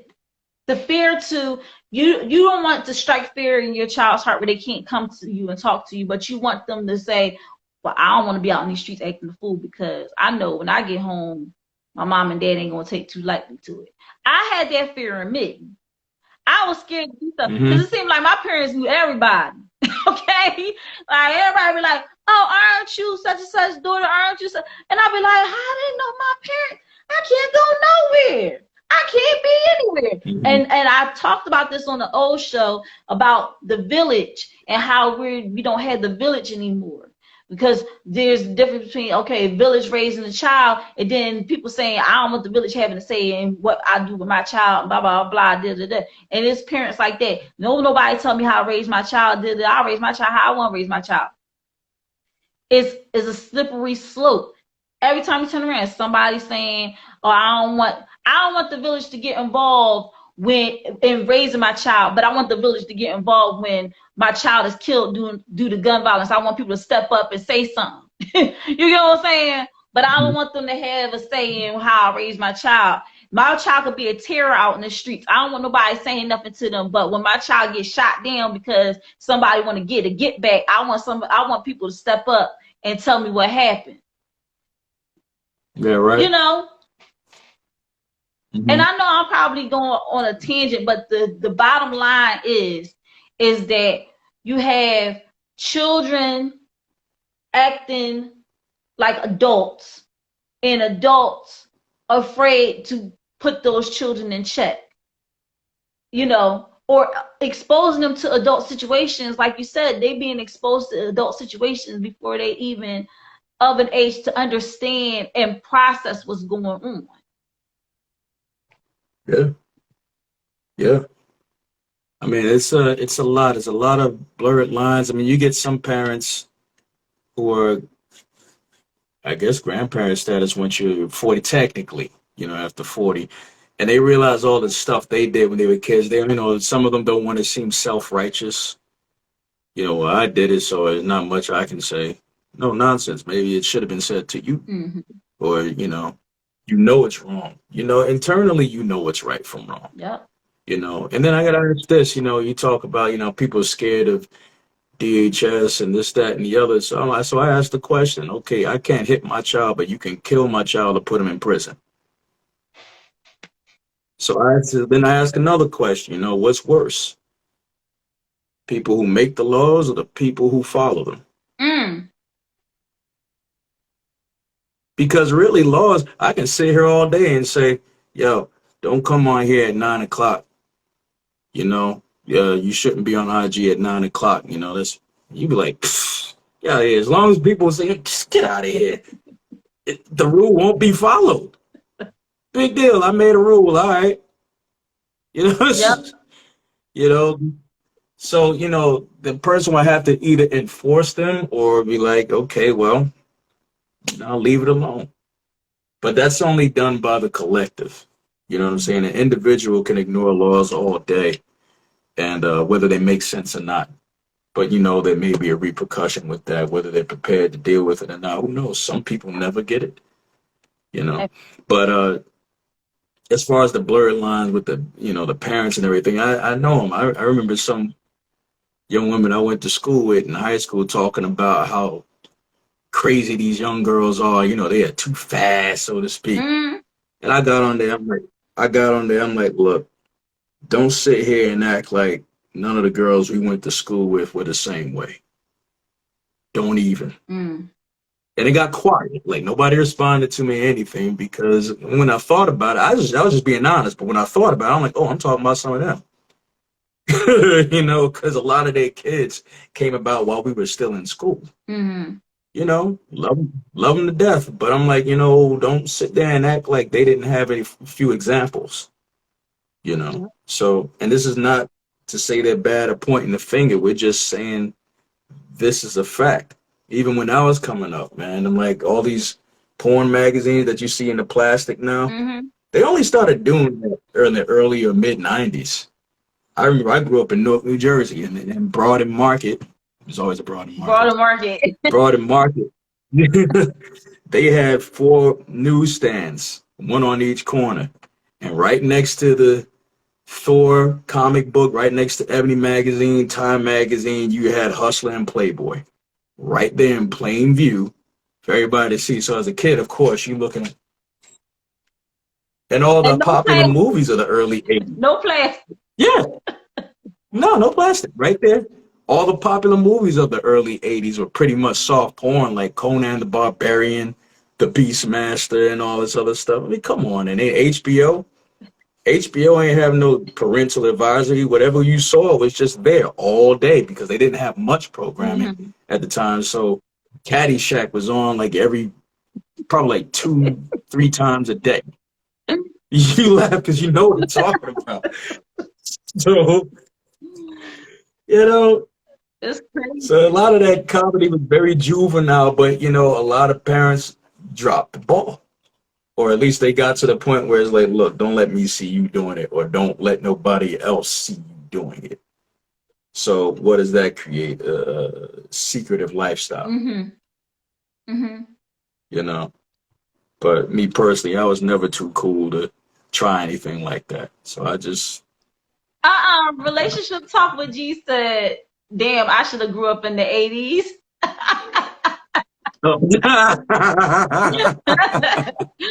Yo, bruh. it's crazy, but I'm glad that we can have some laughter in this discussion.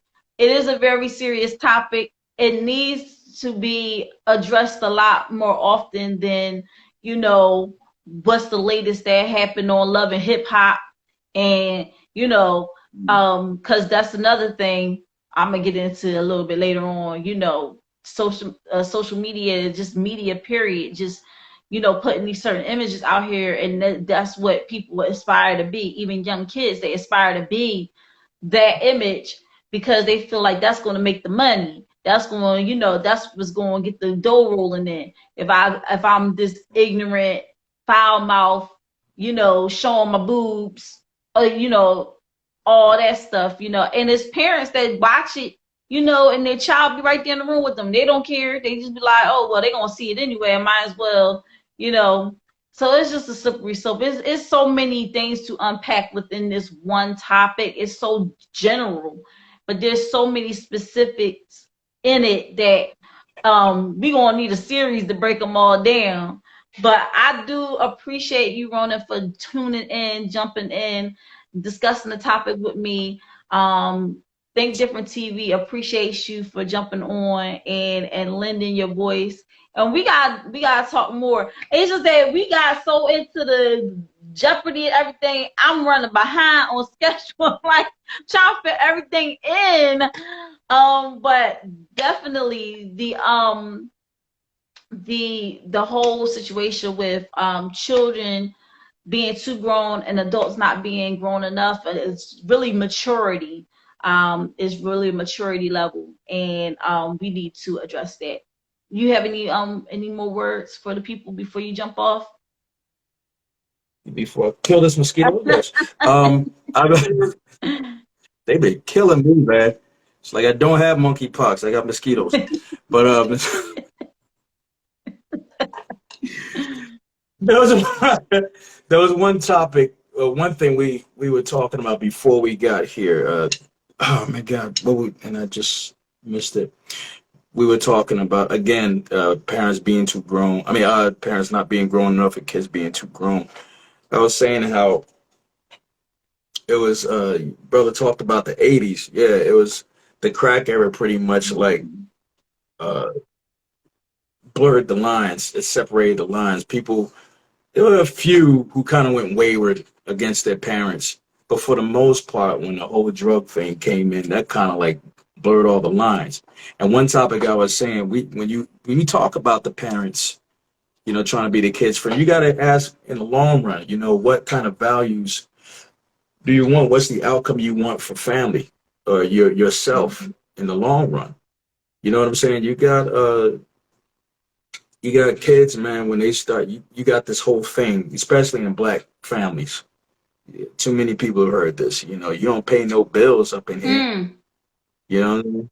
You don't pay no bills up in here. When you start paying some bills, maybe you start making decisions. Yeah, well, okay, well, here comes crack. And your kid who's begging for allowance or what have you, or even begging for attention, you know, starts making $2,000 a week.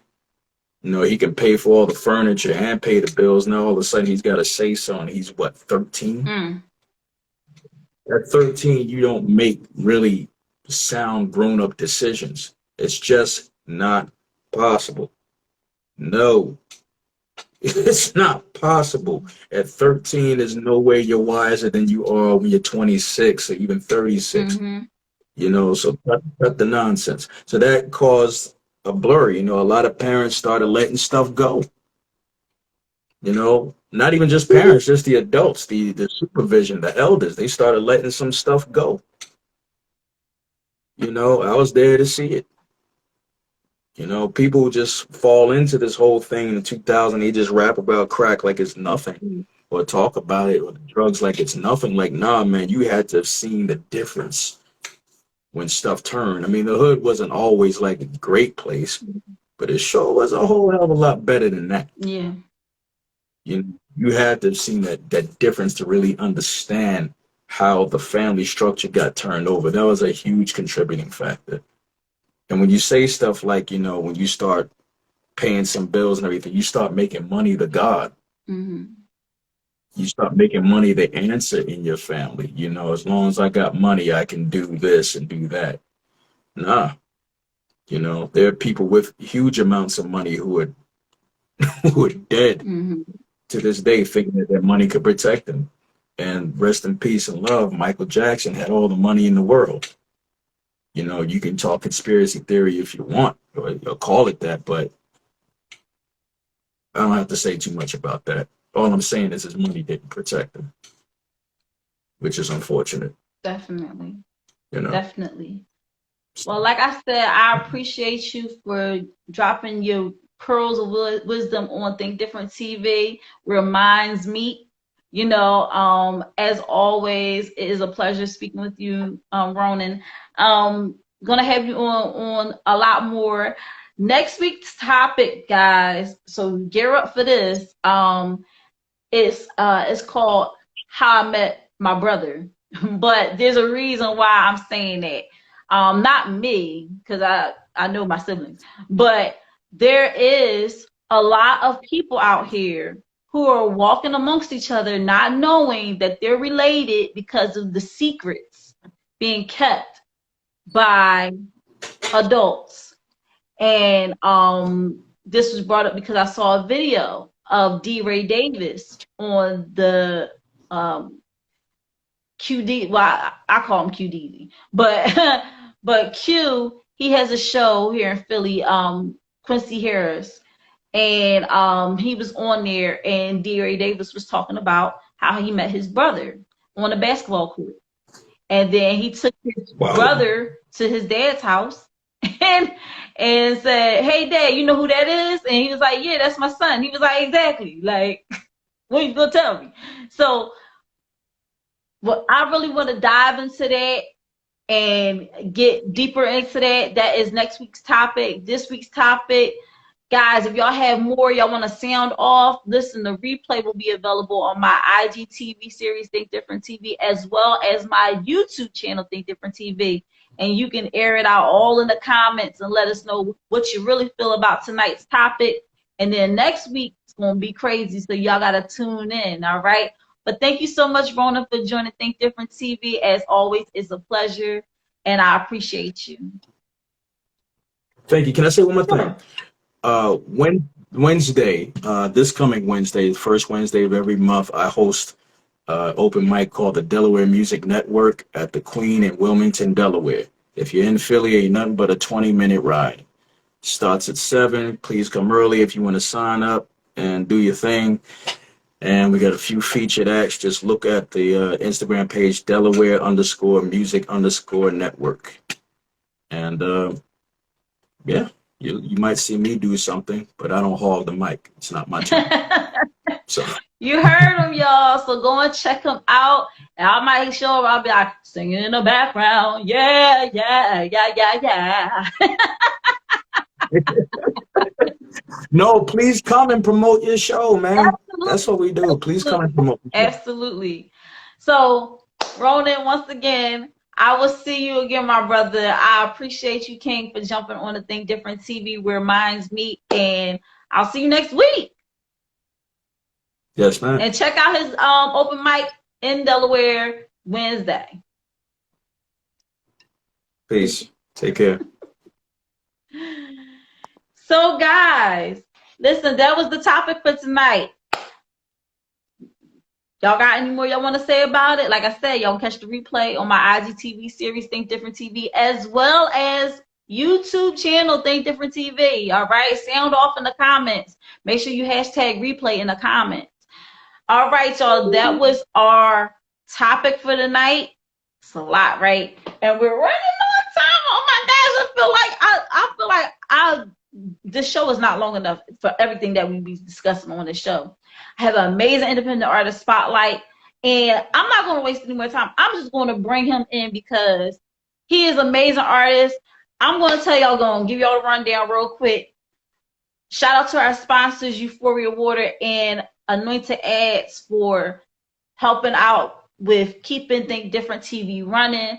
Think Different TV cannot be made possible without viewers like you, and I appreciate you. You could be anywhere else on a Monday night, but you choose to rock out with me, so I appreciate you so much. Think Different TV is every Monday night at 9 p.m. Eastern Standard Time. Right now it's on IG, but soon to be on the big exclusive network on YouTube, Facebook, anywhere live streaming is allowed. I will be on there. So definitely stay tuned.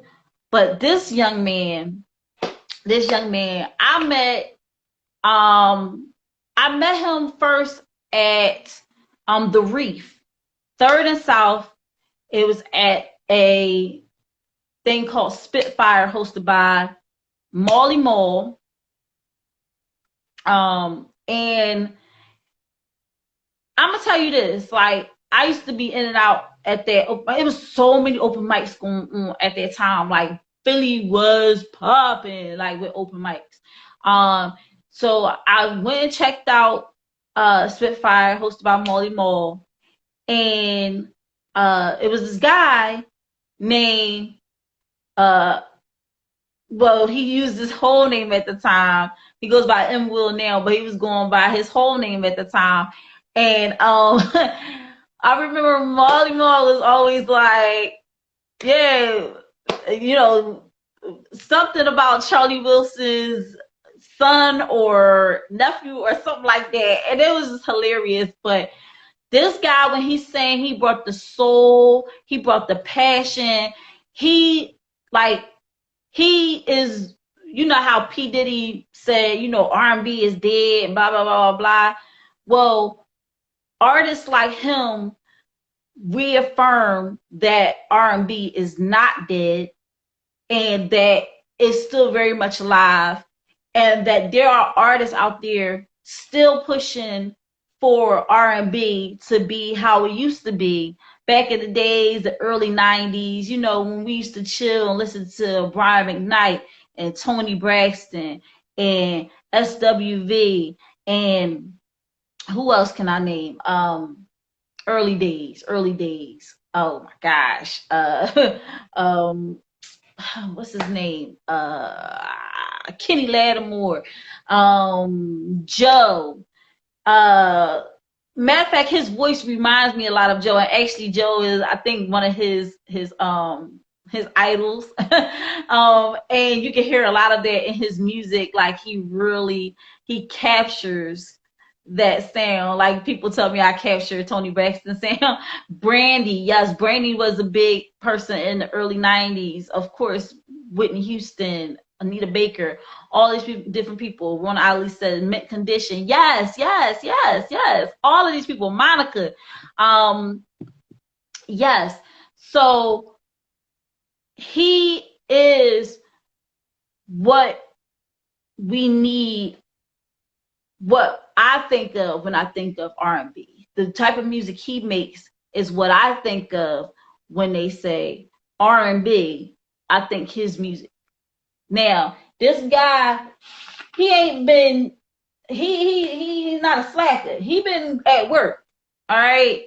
He has an album out called Topic of Discussion. Awesome album. Has 13 cuts on it. Is amazing. That was released in 2021, so just last year. So, and also he released a EP in 2020 called the For the Love of Love Songs. And while everybody was pandemic was going on, everything like that, this dude had his own studio hooked up in his home, and he said, "I'm going to crank out music because that's what I do." He's also a producer. He's singer, producer. He's a recording artist, a performing artist. He has a lot of things going on. He's an amazing artist. Proud to call him my friend. M Will, I'm going to bring him in. M Will Music Soul. He's been tuning in since the beginning, and I'm going to bring him in, aka Penny Rogers. So we're going to bring him in because I want him to come in and talk about what he got going on. What is up, bro? He was also on Think Different TV before, and we was discussing a few topics before. How have you been? Chilling. Can you hear me? Chilling. I got my headphones. I hear you loud and All clear. right, cool. What's good? What's great is that you are on the show after all this time. You made it to the 36th episode to be my independent artist spotlight finally. Yeah. Right? It was necessary. It had to be done. Okay. It had to be done. So therefore we're doing it. Listen. I'm going to take this off. So guys, not only is he a dynamic artist and he has all these great things going on, he's also a father of 4, has a beautiful wife. Thank you. So because he got personal, and he is an amazing artist. He's getting all these things done. And you know, I'm struggling. I just got one. Trying to make things happen. Come talk about I think Joe his favorite. You know doggone well Joe my favorite artist. Come talk about I think Joe his favorite artist. Stop acting like you don't know me. Okay? Listen, we worked together for years, so I know definitely. Like if Joe was to walk in right now, he would, oh my God! And I don't fan over nobody. I've met plenty of celebrities in my lifetime. Fortunately, okay, I don't fan over nobody. But the man could be my DMs, okay? He ain't even got to be in person. That man can hit me with my DMs. I'm like, huh?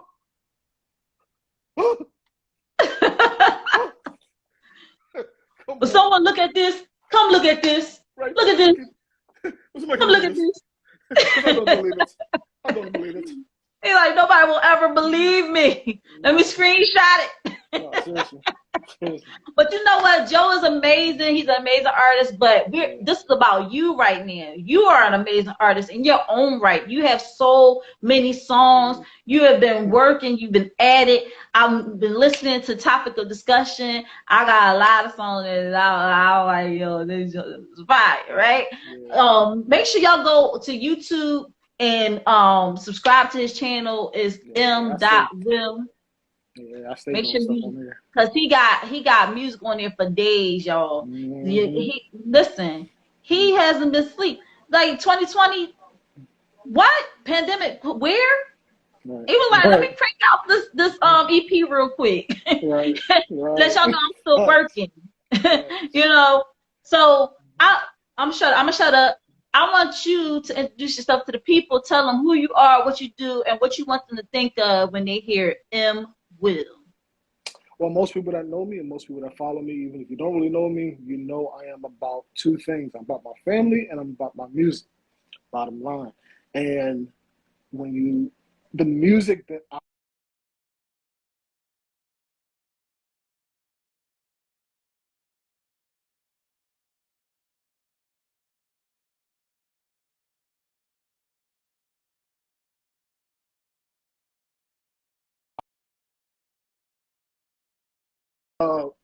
that's the image that I've worked very hard at for the last 15 years to maintain, even with the change in R&B right now, because R&B has changed. R&B has changed. I'm not going to sit here and act. It's not dead. It just changed, and like everything changes, and you know, people can still sing, people can still give soulful performances, but there's a certain aura about the R&B that has changed because it's what the thing about R&B is it always captures what we're feeling in whatever time we're living in, right? Mm-hmm. So, you know, we come from our era of R&B where, you know, that's what we were feeling at the time when we thought R&B, and then as time went on, that temperature has changed. You know what I'm saying? And so the essence of it, as far as its sound, as far as the ability and all that stuff, has still remained the same, because I can name about 4 or 5 new artists right now who have kept the overall sound, right? But there's many layers. There's many layers to R&B. It's not just about the sound, right? It's about, you know, it's about the topic matter, and usually the topic matter is centered around the topic of love and relationships. It's just the way now that that love and relationship talk is portrayed that has changed. But everything else about R&B is pretty much the same. So that's why I never really got away from it, even the newer stuff, because most of the essence of it is still there. Unfortunately, for me, what makes it different and where I think I stand out is keeping the original essence of it, and not saying that the love and relationships and the things that happen in relationships and what they're talking about doesn't happen, right? I'm not saying it doesn't happen, but I just feel as though there's a way to portray the music. I feel as though there's a way to get it across without us getting it across in the way that we are. And basically, if I'm just going to just be blunt about it, it's borderline singing rap at this point. And what I mean is, you know, you can listen some of my favorite artists right now, and some of them are even from the old school, right? My top, let's run the top 3 or 5 I got right now. All right, her, Tank, Okay. Vito, okay, Lucky Day. Who else have I been listening to recently? I've been listening to Sammy a little bit recently. You know, ever since the verses, since he was the only one I could sing outside of Mario. But so Sammy's been around for a while. Tank has been around for a while. Her has been behind the scenes, but she just now got into the spotlight, right? And then of course Lucky Day, he just hit the scene, and Vito, he just hit the scene. Okay. And the way and so with Sammy, her, and Tank, who have been around and were part of the original essence and how they portrayed their music, if you go to their beginning journey and then you come to their current journey, you can hear the change in that temperature that I was talking about. They're using the profanity, a lot of profanity in R&B, which sucks, because I want to share their stuff. I want people to hear their stuff. But remember, like I said, I have an image to protect. And I've been working on keeping this image for a very long time. And it's not something that I have any interest in relinquishing. Okay? So because I have that image, it really keeps me from, you know, sharing the music that I really want to share with people. You know, it's not me. I'm a fan of the art. I'm a fan of R&B music. All right, but I can't, you know, and even with her, early her was going that route, and she had success with it. In a space where it was dominated, where it was freshly being dominated by hip hop. Her came out what, officially what, like 2016?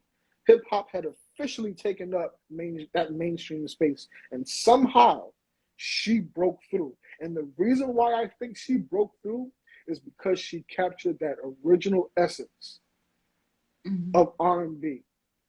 Now, the her we know of today, she's not bad, but she's kind of fallen in to how she portrays her music.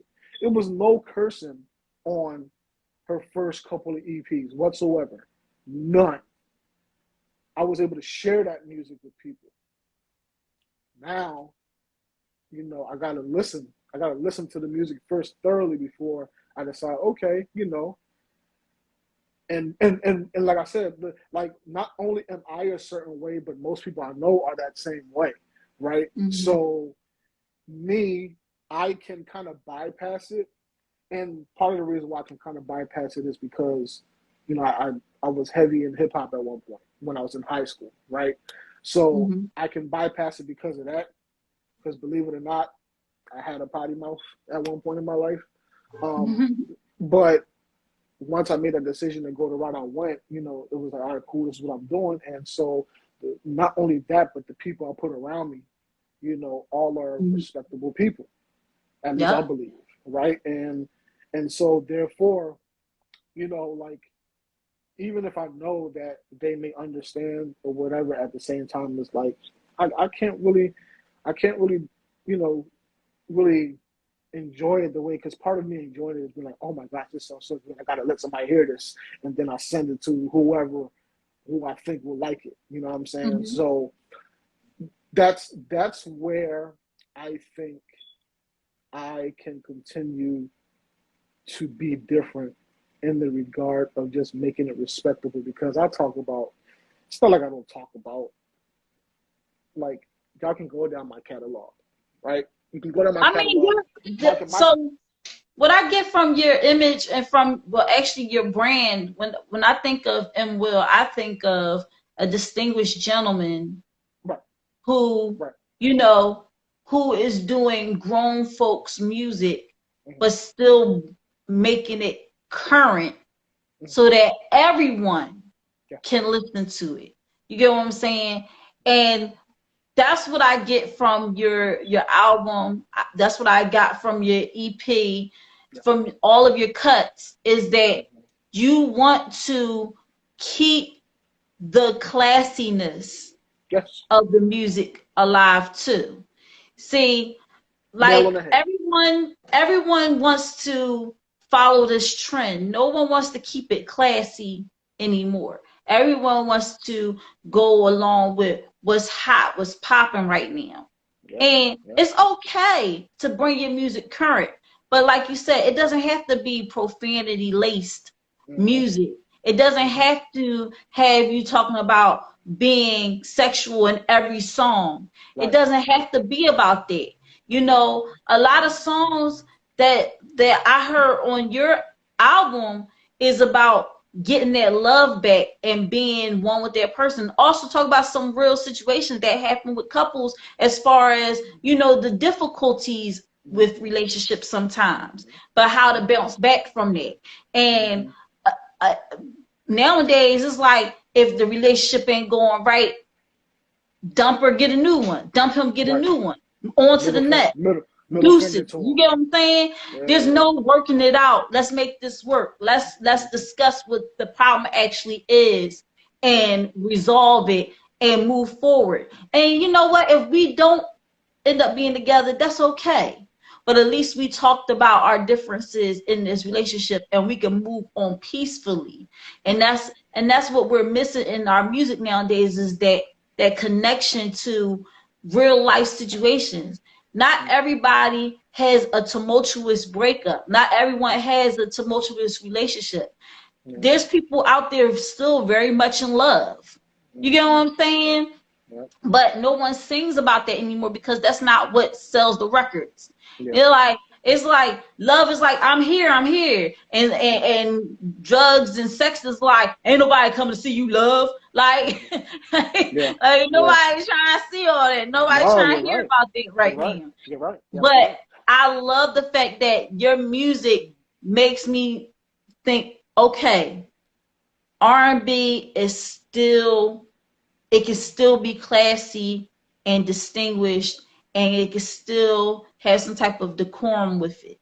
Yeah, yeah. All right, But I'm off my soapbox. I'm gonna stop talking. oh, you're good. You're good. I agree with everything you said. The person that closest does that for me is Vito. He does his best, but you know, he's like 25, 26 years old. So it's only but so much he's programmed to do. Because I'm sure he's come around along some of how they are now, right? And he put out a project recently. Vito put out a project recently. And to me, it's a fantastic project, right? Like I said, he has his bit of profanity in there because that's what they do now. And you know, he tries. He tries his best and he tries his hardest. Uh, he has one song where he's talking about love, and then I was letting Gina hear it, right? I was like, babe, just listen to this, right? So I let her listen to the first verse. It was chilling, right? He went into the second verse. He switched gears altogether for like the first 2 or 4 lines. He went from trying to get this woman's heart real quick. He thought it was a good idea to slide in this sexualized, what's the word I'm looking for, with men, with people who view other people as an object in a relationship situation. Okay. Like, yeah, Like he felt misogynistic type of. something like that. Like he felt the need in the beginning of that second verse to make it go there in this song, and I'm like, that John messed up the whole vibe of the song for real for me because I'm But like, sometimes you got to look at who writes it. Did he write the entire song by himself, or did he have if I people jump in and help him? if I know Vito the way I know him, I want to say he has a hand in everything he writes. Like with Vito, I've been following him since the beginning. Like he had started off on YouTube in like 2015. Like I've been following his journey the whole entire way, and the man got a pen. He got a pen. All right, so I and then even interviews he does, he's like, yeah, he had to learn to let stuff go, you know, because he holds on to everything, just like how I'll be holding on to everything, right? Like I'm like, nope, this is mine, this is mine, this is mine. I just recently started letting stuff go with my instrumentals.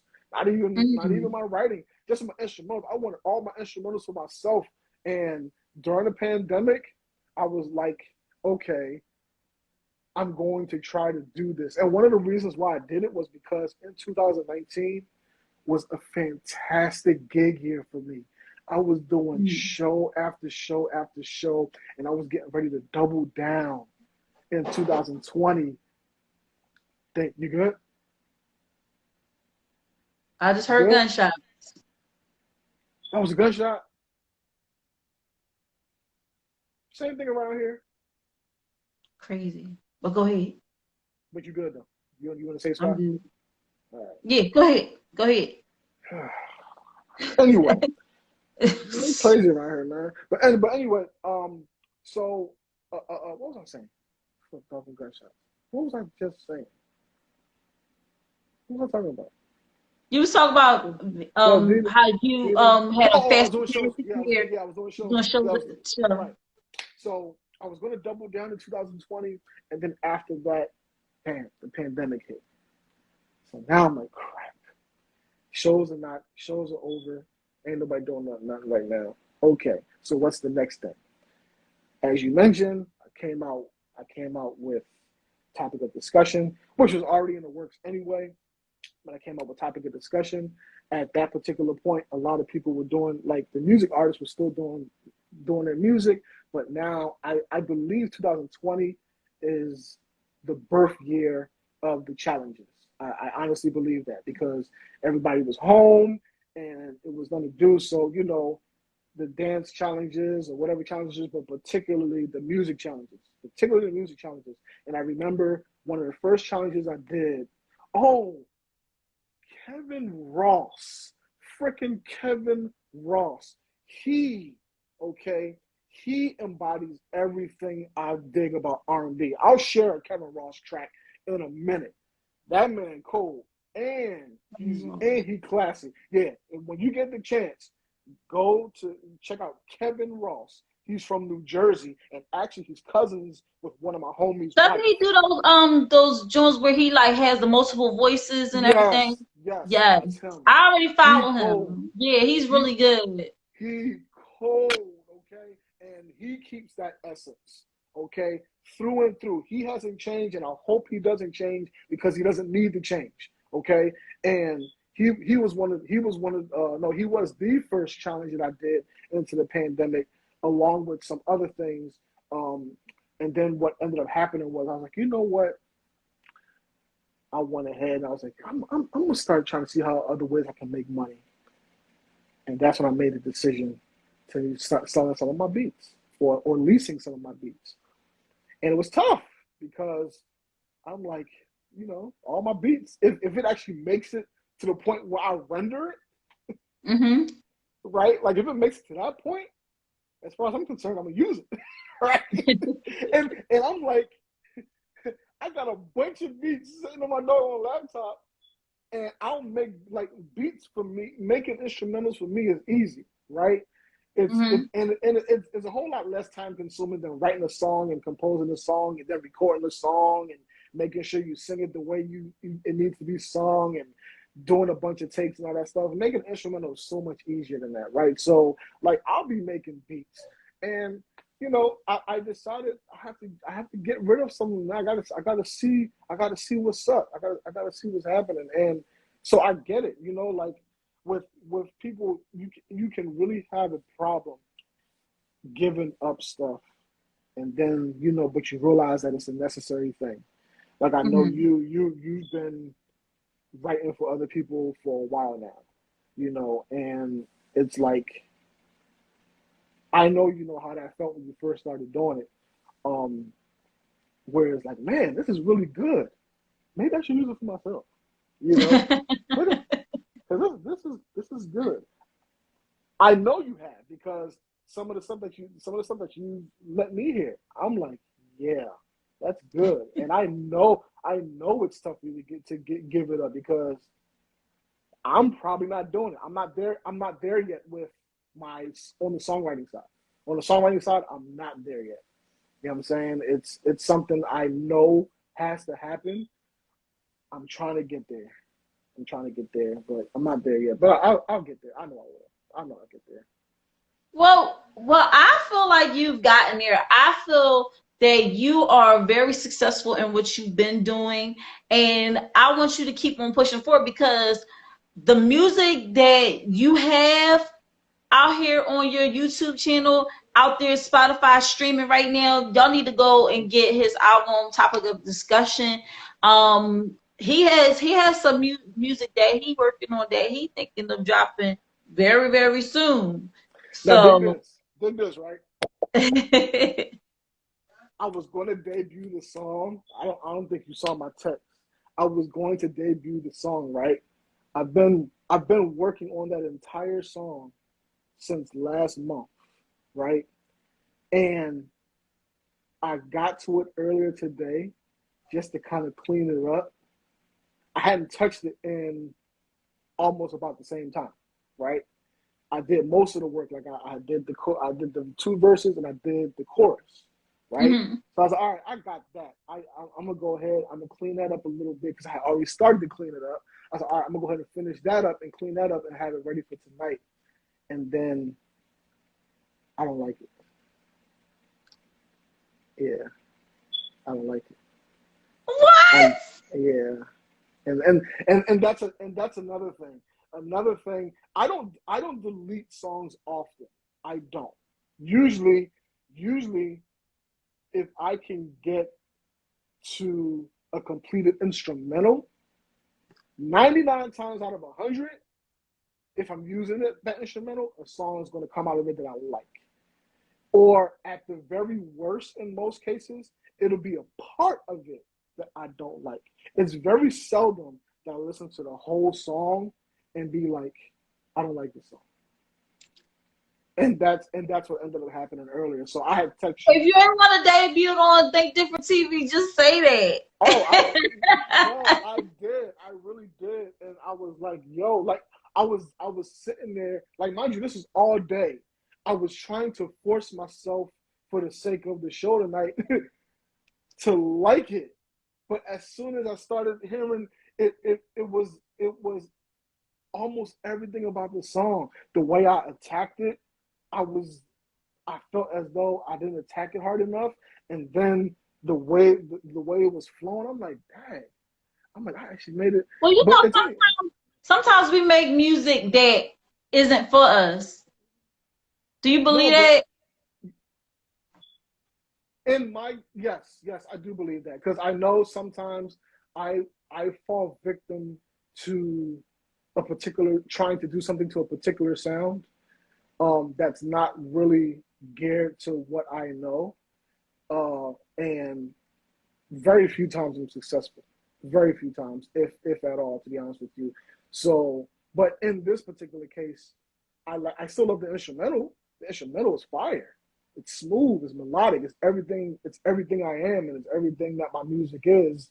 When you hear it, the one thing you won't get from me, you don't get nothing else. Is some melodies, right? Like that's what melodies is what I I do. will tell you, like some of the melodies that you Listen, have on your when your hooks be coming in. Oh my gosh, I'll be like, I don't play with yo. my melodies. I don't play with my You melodies. So definitely don't. Cause you if be like, anything else, I gotta do this right. I gotta like really make yep, sure that it hit right because yep, and it gotta be the smooth. stuff what was it was one song that I was like soon as the hook came in, was it Try Again? Oh, if you talk about on topic of discussion, I got a few Johns on topic of discussion that the melody go crazy. Yo, what? There's a few Johns on topic of What? discussion that the melody go crazy. Quick backstory about the topic of discussion. I released it in 2015.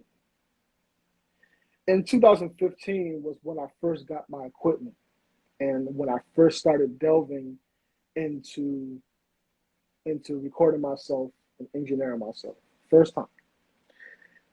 And for the longest time, I was wrestling with the fact, and our mutual guy, BNA, shout out to BNA, Mm-hmm. he was like, Will, bro, you gotta release that joint. Like you can't, it can't not be released. Like I understand where you are now compared to what you were then, and I know you're listening to that, but it Mm-hmm. overall, everything about it is still pretty good. You know, I'm better vocally, I'm better as an engineer, I'm better at everything now compared to then. But even when listening to it, the fact that it still sounded good to me, and I am my toughest critic. I am my toughest critic by far. You know me, no one can tell me nothing. You right about no, that. no one can tell me nothing. Only I What's up, can. Gina? Yeah. Only I can tell myself something. Only I can tell myself something. And the fact that I still enjoyed it, even though I heard, and I was like, that's not. I was telling myself like that ain't fair, man. I was like, you're enjoying this right now. You're enjoying it right now, even years after doing it. Okay. And I was like, you know what? I'm gonna release it. I'm gonna like officially release it because it was in the tuck for years. I was like, you know what? I'll officially release it. And it was one song on there that I did. It's one song on that album I did. I put it out as a single first, and then I put it on the album later on. And I did that song in 2014. The title When a of the man song shut up. it, it is by far my most popular song to date. Even right now, I still get comments on YouTube for this video. Still to this day. Mm-hmm. And back then they were like, why is this not on you know, at the time, you know, Spotify wasn't that big yet. So they were like, why isn't it on iTunes or why isn't it on Amazon Music yet? That kind of stuff. And at that time, I didn't know how to do that, right? And I'm just looking at the comments like, I don't know how to answer that. And so I just let it ride. But to this day, especially the fellas, like the fellas was messing with that song. I know why. I know why, because not only does it sound great, but also the content. You know, we all heard, you know, R. Kelly's When the Woman's Fed Up, you know, but no, it's like people think that. All right, let me not be on the soapbox for too long, but I hear the guys say, "Man, we supposed to love these women unconditionally. We supposed to, you know, just accept every flaw that they had. Beyonce got the song Flaws and all. We supposed to accept all of this stuff. We're not supposed to really make a fuss. But, you know, when it comes to the men, you know, it's harder for us to be loved unconditionally. We're loved with conditions. And it's only so much that a man can take. You know, not every man's solution to a woman, you know, angering them is to go out and cheat. It's men that actually want to work on what they had with their woman, right? Yep. But that woman has the tendency to take them there. It was a song back in the day by oh my goodness, because someone was making fun of it a little bit, but it was about it's called One Woman Man. Oh, and the Dave Hollister joint? Dave no, Hollister? no, Because is he's that only really? one. Yeah, It's not their phone. It's a song What is it where about? Is it about the same he's thing? talking about no, it's not One Woman Man. It's one where dudes like, my girl's crazy. Oh, sometimes I love her, sometimes I love her not. But I can let her Yes. go. Hold on. She's all I got. Yes, yeah. That Wow. guy. If y'all listen in the comments, y'all know what song that is. Put Yeah, it in the I know what song you're comments. talking about. And Yeah, I you know what song know you're who talking about. sang it. Put in the Yeah. comments. But that guy was talking about, man, she be stressing me out. She crazy. Yeah. You know, Yeah. but I love my baby. I Right. love her and I can't let her go. Right. Now, that sounds a little toxic. But there are other situations where it's like, you know, a man gets fed up and you're not going to like the version of the man that he has to pretend to be just to get by, because he's going to become distant. He's going to become, you know, he's not going to be the man that, you know, you fell in love with. He's going to become the man that he needs to become to survive this relationship. And you don't want to be that man, you know, and First of she all, doesn't want you to be that man. no woman wants a man to be like that. I say it all the time. Anytime a man does something that women usually do as far as how they react, if we react emotionally, it's a whole lot worse than any woman's emotional reaction. Women usually react emotionally. Men usually don't. You're talking about pent up. So if we react emotionally, It's not a good look. It's not a good look. Because it can go, it really can go anywhere. It's that part. Like if we get to an emotional state, we don't know how to handle that. And it really can go somewhere it shouldn't and does not need to go. You know what I'm saying? And a lot of times it's an easy fix. You know, a lot of times it's an easy fix. Because the only thing that most men want, as far as I'm concerned, as far as those who actually try, is just to be respected in their voice. Granted, that we're doing our part, right? Because respect is earned. So as long as you know you're doing your part as a man, that's what frustrates men as men, because our thing is we know generally how we're perceived. And we know we're putting in the work to earn that respect. And if you're not giving that to us, knowing that we're putting in that work, then that's going to be a problem. And it's really the only thing. If you listen to the song, that's all I'm really talking about. I don't go into every little thing that could possibly happen. I'm going into the one thing that any respectable man in a relationship really cares about, and that's just being respected by his lady, especially when he knows he's doing his part. That's it. If we can get that known, we're doing our part, we'll put with a lot of other stuff. Again, for the men that actually are doing it, it's a whole different conversation of how many men are actually doing it to begin with. Well, you know what? We're talking about it. How about I just play it? How about it? How about we just play it so people can know what we're talking about? Is that speaker system good?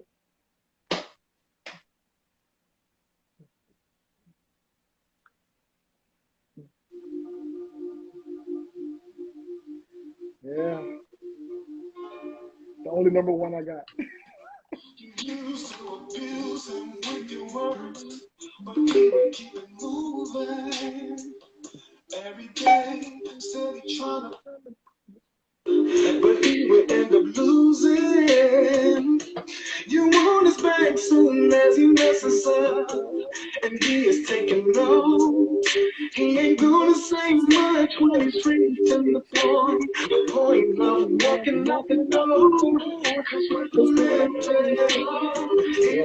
you can make him stay. Don't think about trying to make him stay. So put your if you gotta make things ready. Come on. Talk it off and more. It was you in the world.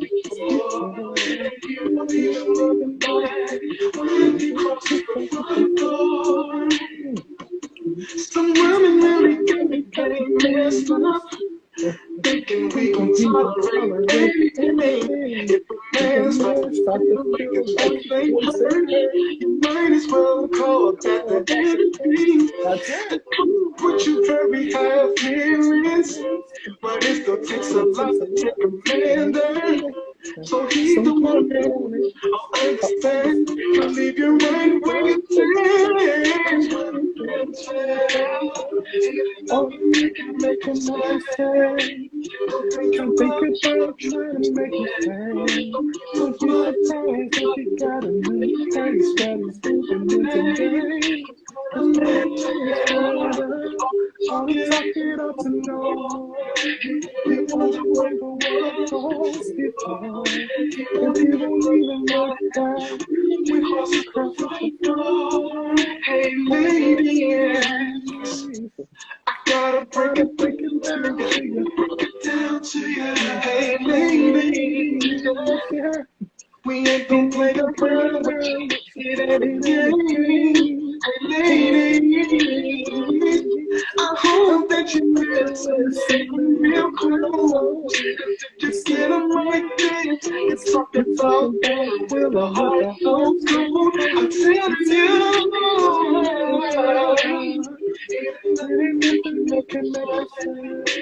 Don't think about trying to make him stay. Place that he's moving today. Don't be so quick, no more.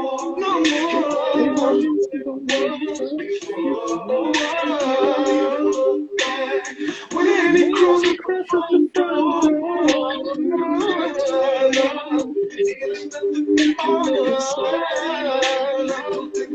trying to make him stay. Got a new place. When a man's fed up, so get up and up the door.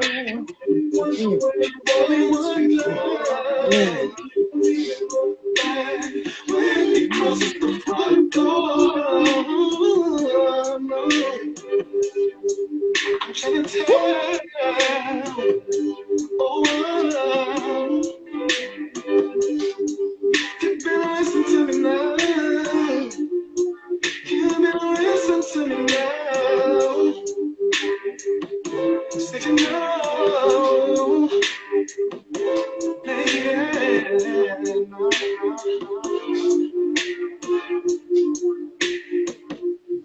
Yo, I have a feeling like when you do this joint live, I'm Oh like, yeah, better listen to me now. yeah. Better It's, listen to me now. what I Wait say a in the second, minute. what I Wait say in a the second minute. verse? You know what? What I say in the second verse? Some women, what I say?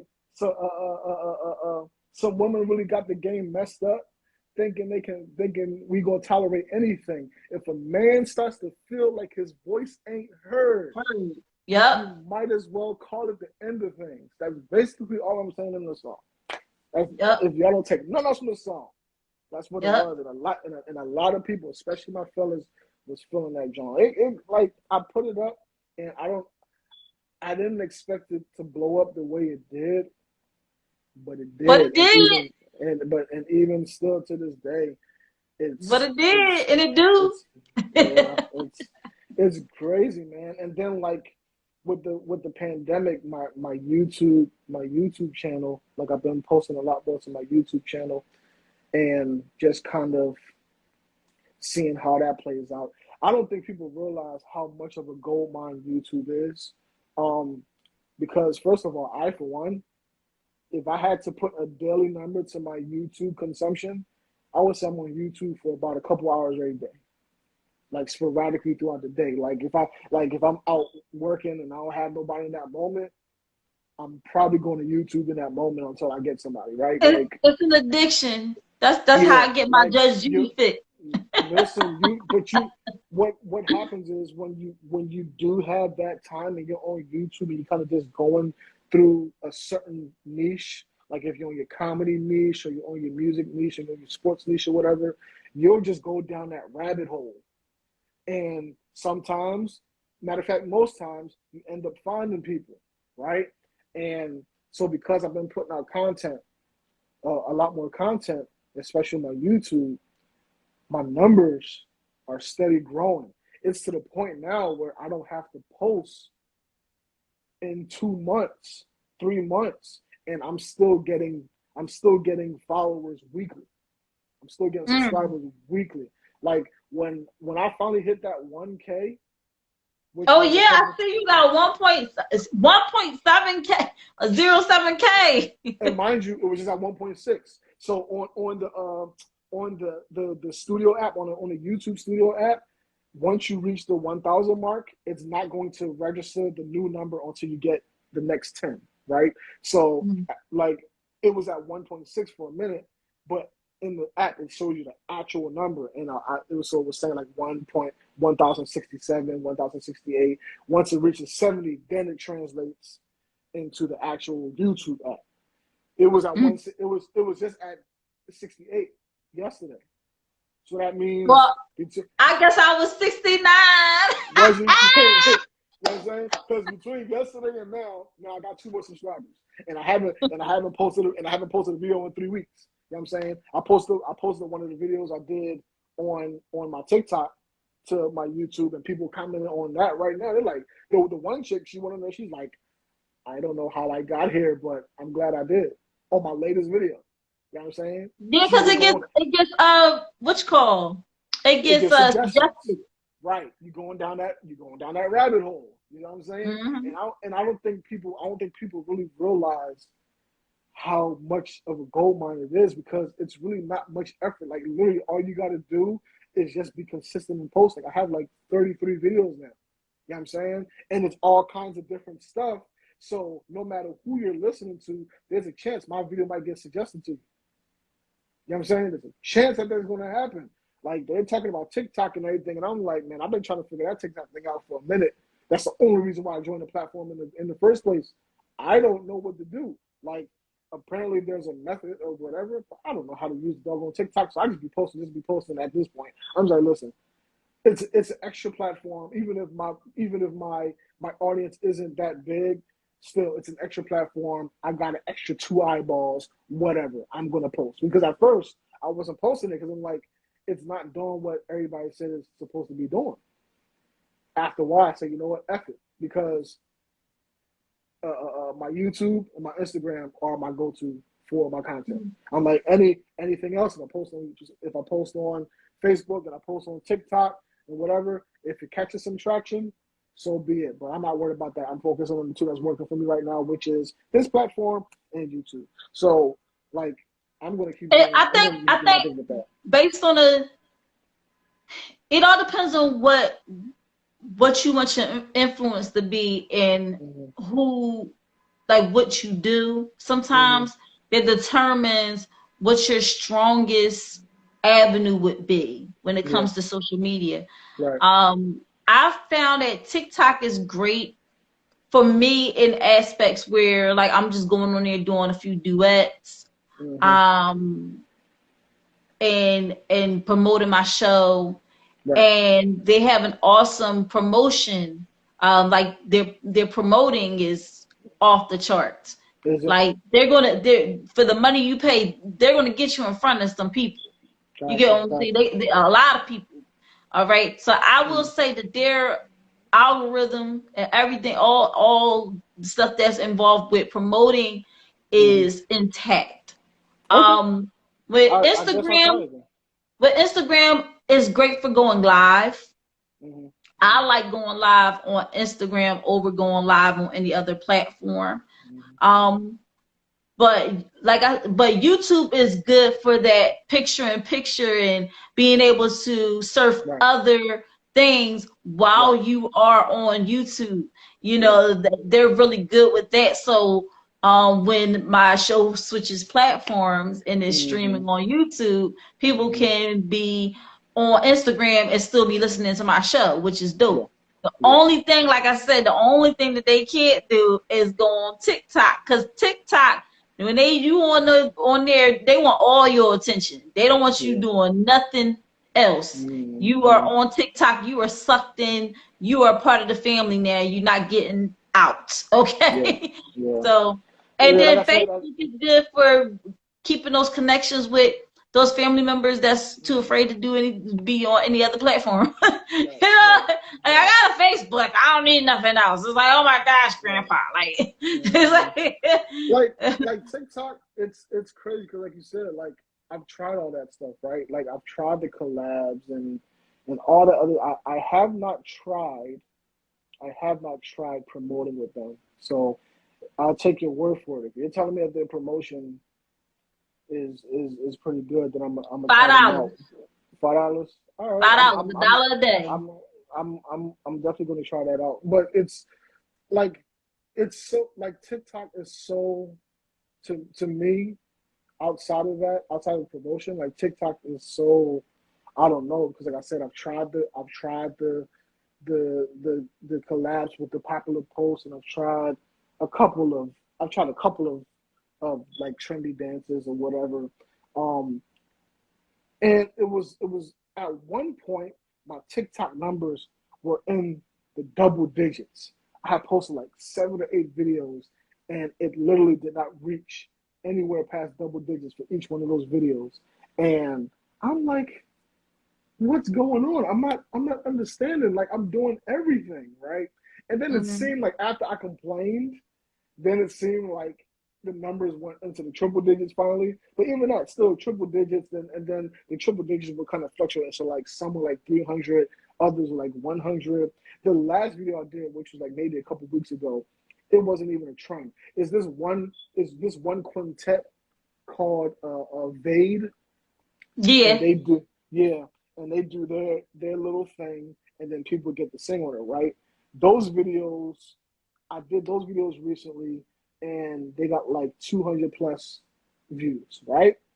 For some odd reason, okay, the last video I did, I just sang by myself with the music playing in the background. I did a Blackstreet quick cover, and I did that, and that bad boy got up to like 700 views. I'm like, how? Well, here's the thing. Sometimes when a certain duet is oversaturated and it's like a lot of people using that same thing, Jen, it could push it down. So there's some comments There's definitely some comments. JB I'm said like, IG is good for networking and connecting with people on a personal level. He sends his blessings as always. Trevo said it's like basketball and TikTok, bro. Just keep shooting it. He said keep shooting, it'll go crazy soon. gotcha. And oh so sweet and lovely That's says my I homegirl. think TikTok is more about consistency. Then you start to build a following. And see, what I had to do was I I had will take to her word for it. I will take her word for it because I follow her on TikTok.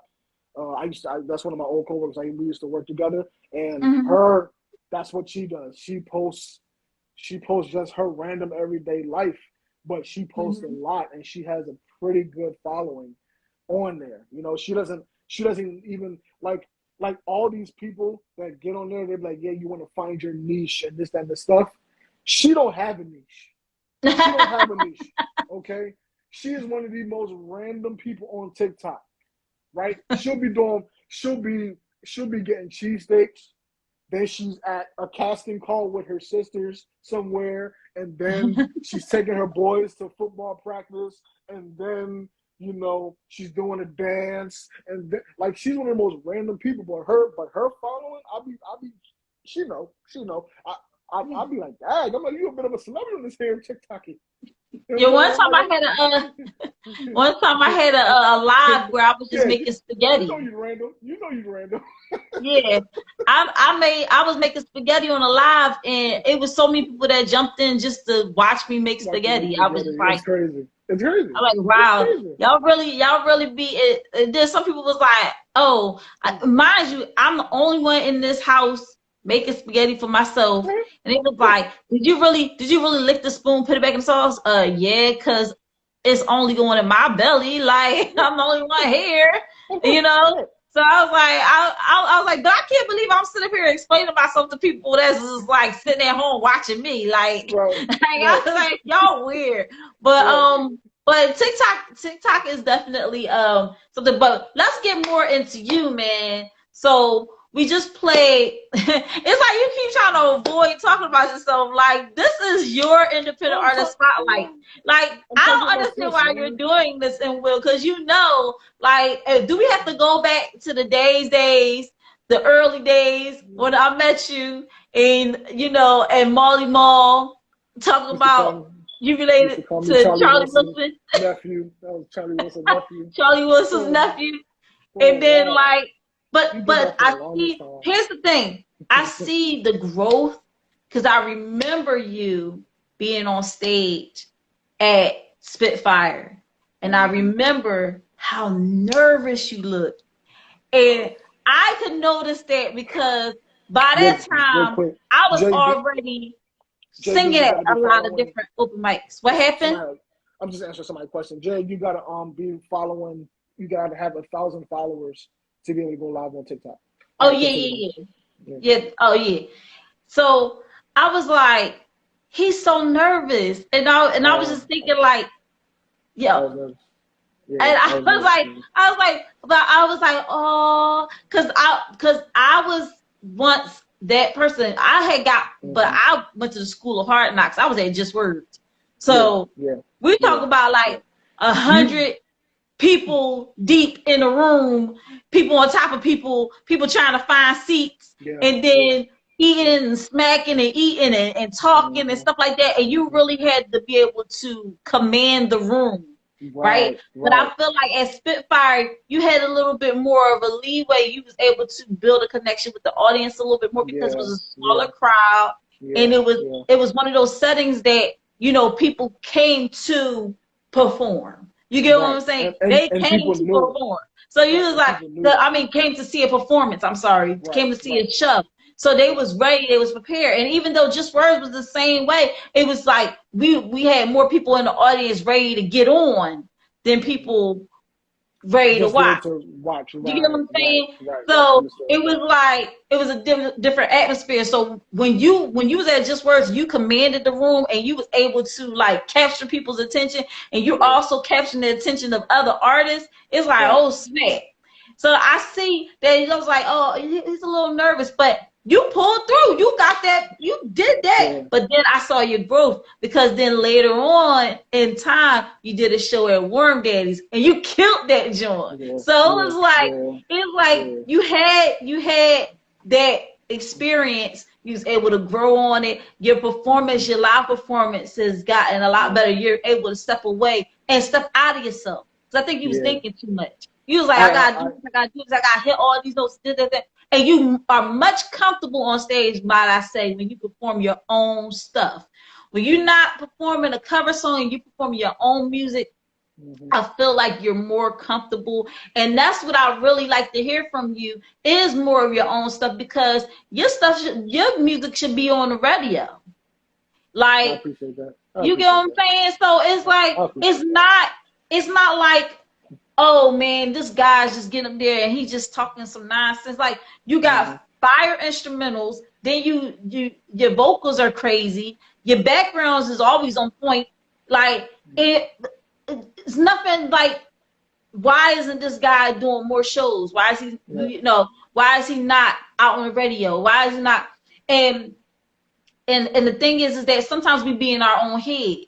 You know what I'm saying? And I'm gonna call you out on the show because I noticed that you did a lot of talking about other artists, but every time it's time to talk about you, you shy away from that. Why is that? Why is it so hard to big up yourself in this moment?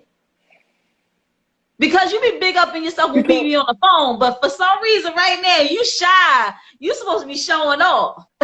You're right. Well, I'll talk. I don't mind talking about my experiences, and I don't mind talking about what I've been able to accomplish. And I don't think I shied away too much. Like I was talking about like my YouTube channel, getting to 1K. I'm very proud of that. I'm like, so for the YouTube channel, there's like, to get monetized, it has to be a combination of like 4 different factors. I know the 2 main factors was it had to be 100K. It had to be 1K, and the watch hours in a month have to be 4,000. Right now, my monthly watch hours are just under 4,000. It's like 3,100 something. So I think I'm about, if I do it right, I'm about another good 5 videos away from getting my average to hit that 4,000. So, it's just all about making sure the videos are good, and making sure it's on point, so I can start getting paid from YouTube, because I can't, like, YouTube pays very well from what I hear. But it's crazy that you said everything you said about me being shy and stuff like that, because that's how I am, right? Like, before every show, it's just that as time went on and as I was performing more, I was learning how to get that out of me before I hit the stage, which is right now, as we speak, I'm kind of back to square one. Kind of. I was able to pull through for the most part, but I just linked up with Buddha Black from Imprint. He did an open mic in Chester a couple of weeks ago. Now Buddha, the man can sing, all right, and I know I can for the most part hang with a Buddha type, right? But it's always that jitter. That's what I was worried about, and I think I got in my own way that night, because all I was thinking about was, this is my first performance since 2019. My first live performance, and I couldn't stop thinking about it. And as I got into the songs, like, I was a little bit all over the place. And when I was done, and again, like I said, I am my biggest critic. But one thing that I'm proud of is I know how to take stuff and analyze, even in how I'm feeling. And sometimes I can do it quickly, but usually it doesn't take me too long at all.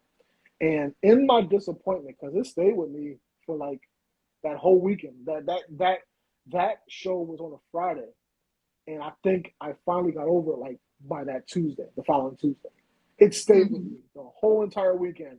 And I'm like, yeah, like the thing about it this year was people was coming up to me saying, you killed it. Yo, you killed it. People, it wasn't like I was like on my way out and then just in passing, yo, good job. No, I stayed there for a while to watch other people. And as people was doing their thing, they took their time to say, yo, you killed it. And I'm like, yo, I appreciate that. But in my mind, I'm thinking about where I messed up at. That I probably didn't even mess up that bad. Probably only a Buddha would have caught it. You know what I'm saying? And maybe another singer would have caught it. But for the general public, they probably didn't catch it. And I'm here harping on it while they're telling me I did a great job, while they're seeking me out to tell me I did a great job. But I'm still here harping on it. And so I got in the, so when I left the building that night, I stayed and I watched a good amount of artists after that. And then I was like, all right, I'm going to holler at you. And I left out. And I remember calling Gina, and she's just like, you don't look happy. You don't look happy right now. I was like, yeah. I was like, man. And mind you, like I said, everybody's saying, yo, you killed it. But I'm like, I wasn't, I knew I could do better because I've done better. You know what I'm saying? So that's why I'm like, you know what? All right, after I got over it, I'm like, all right, cool. Mike, it's over. It's done with. We're back to the drawing board soon. Okay. I have a cousin out in DC. She's on the scene over there. She got something going on the 24th of this month, and she was like, "Cuzzo, if you want to perform, just let me know." And I'm like, you know what? Okay, this would be a perfect opportunity to follow right back up, because I already told everybody, I said, listen, as of September, I'm starting to gig again. Gina has given me her blessing. And I'm like, all right, cool, because she was still kind of skeptical with the coronavirus and everything. So she's giving me her blessing. She's cool with everything now. She's like, all right, cool, you can start gigging again. Bet, say less. She gave me the go ahead back in like July, right? So I was like, all right, cool, say less. In September, I'm gonna start. So when Buddha was doing his thing, it was perfect. I was like, all right, bet, we starting. It's here. Even though I was nervous, I don't know what, but we here. And then after that, now I got my cousin John coming up on the 24th. I'm like, listen, I'm over there. I'm there, and don't nobody but her know me. You know what I'm saying? So it's even more reason to be nervous, because there's not a chance that anybody knows me. At least over here, there's a chance somebody knows me at this point. Like, I've been all over Delaware, Philly, and New Jersey for the most part. And there's a good chance somebody's going to know me in one of those settings. But over there, nobody knows me unless it's a real luck of the draw, unless you're one of my followers or one of my platforms that happens to be from the area. But outside of that, I'm looking forward to it. And because it is an event, a networking event, I am performing my own music, so I'm excited about that. And I'm just trying to get back into the swing of things, man. But it's just one of those things where it's like I love doing this so much, man. And it was like, I don't care where this takes me or how it takes me or whatever. I can see myself doing this until I'm Charlie Wilson age. Like, I'm Uncle Charlie, you know what I'm saying? Like uncle, like nephew, apparently, because that man, he don't quit. Uncle Charlie don't quit. And the thing about it is, he's still relevant. Like, it's new artists are seeking this man out to be on collabs with him. You know what I'm saying? Because he doing his thing. And I just love doing this thing so much, man. And especially the process of making your own music, to be able to come up with something from scratch, like right now, like, and I just think about where I came from and the years and the hours that I put in, and the countless times I'm going back and I'm like, all right, cool. And I'm self teaching myself this stuff.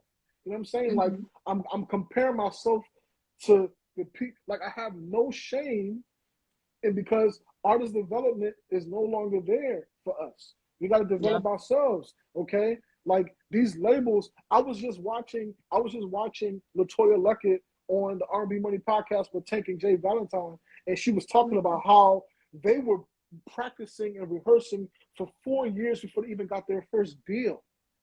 Mm-hmm. When you had asked that question, that first question about the Beyonce job, You knew I knew the answer because I just watched that podcast and LaToya talked about it. I just watched the podcast. Other than that, I didn't know about that group until yesterday, right? So, but they had development and they had vocal. This is what she's saying. They had people that helped, and you had vocal coaches and development coaches, and then y'all worked out and y'all did all this stuff to prepare to become the artist you wanted to become. And we no longer have that. These labels and whoever, or just the general public, when you come out and you put out music, you got to develop this stuff yourself. So I have no issues and no problems whatsoever admitting to the fact that, listen, I'm studying tape on this person, that person, that person, that person for different things.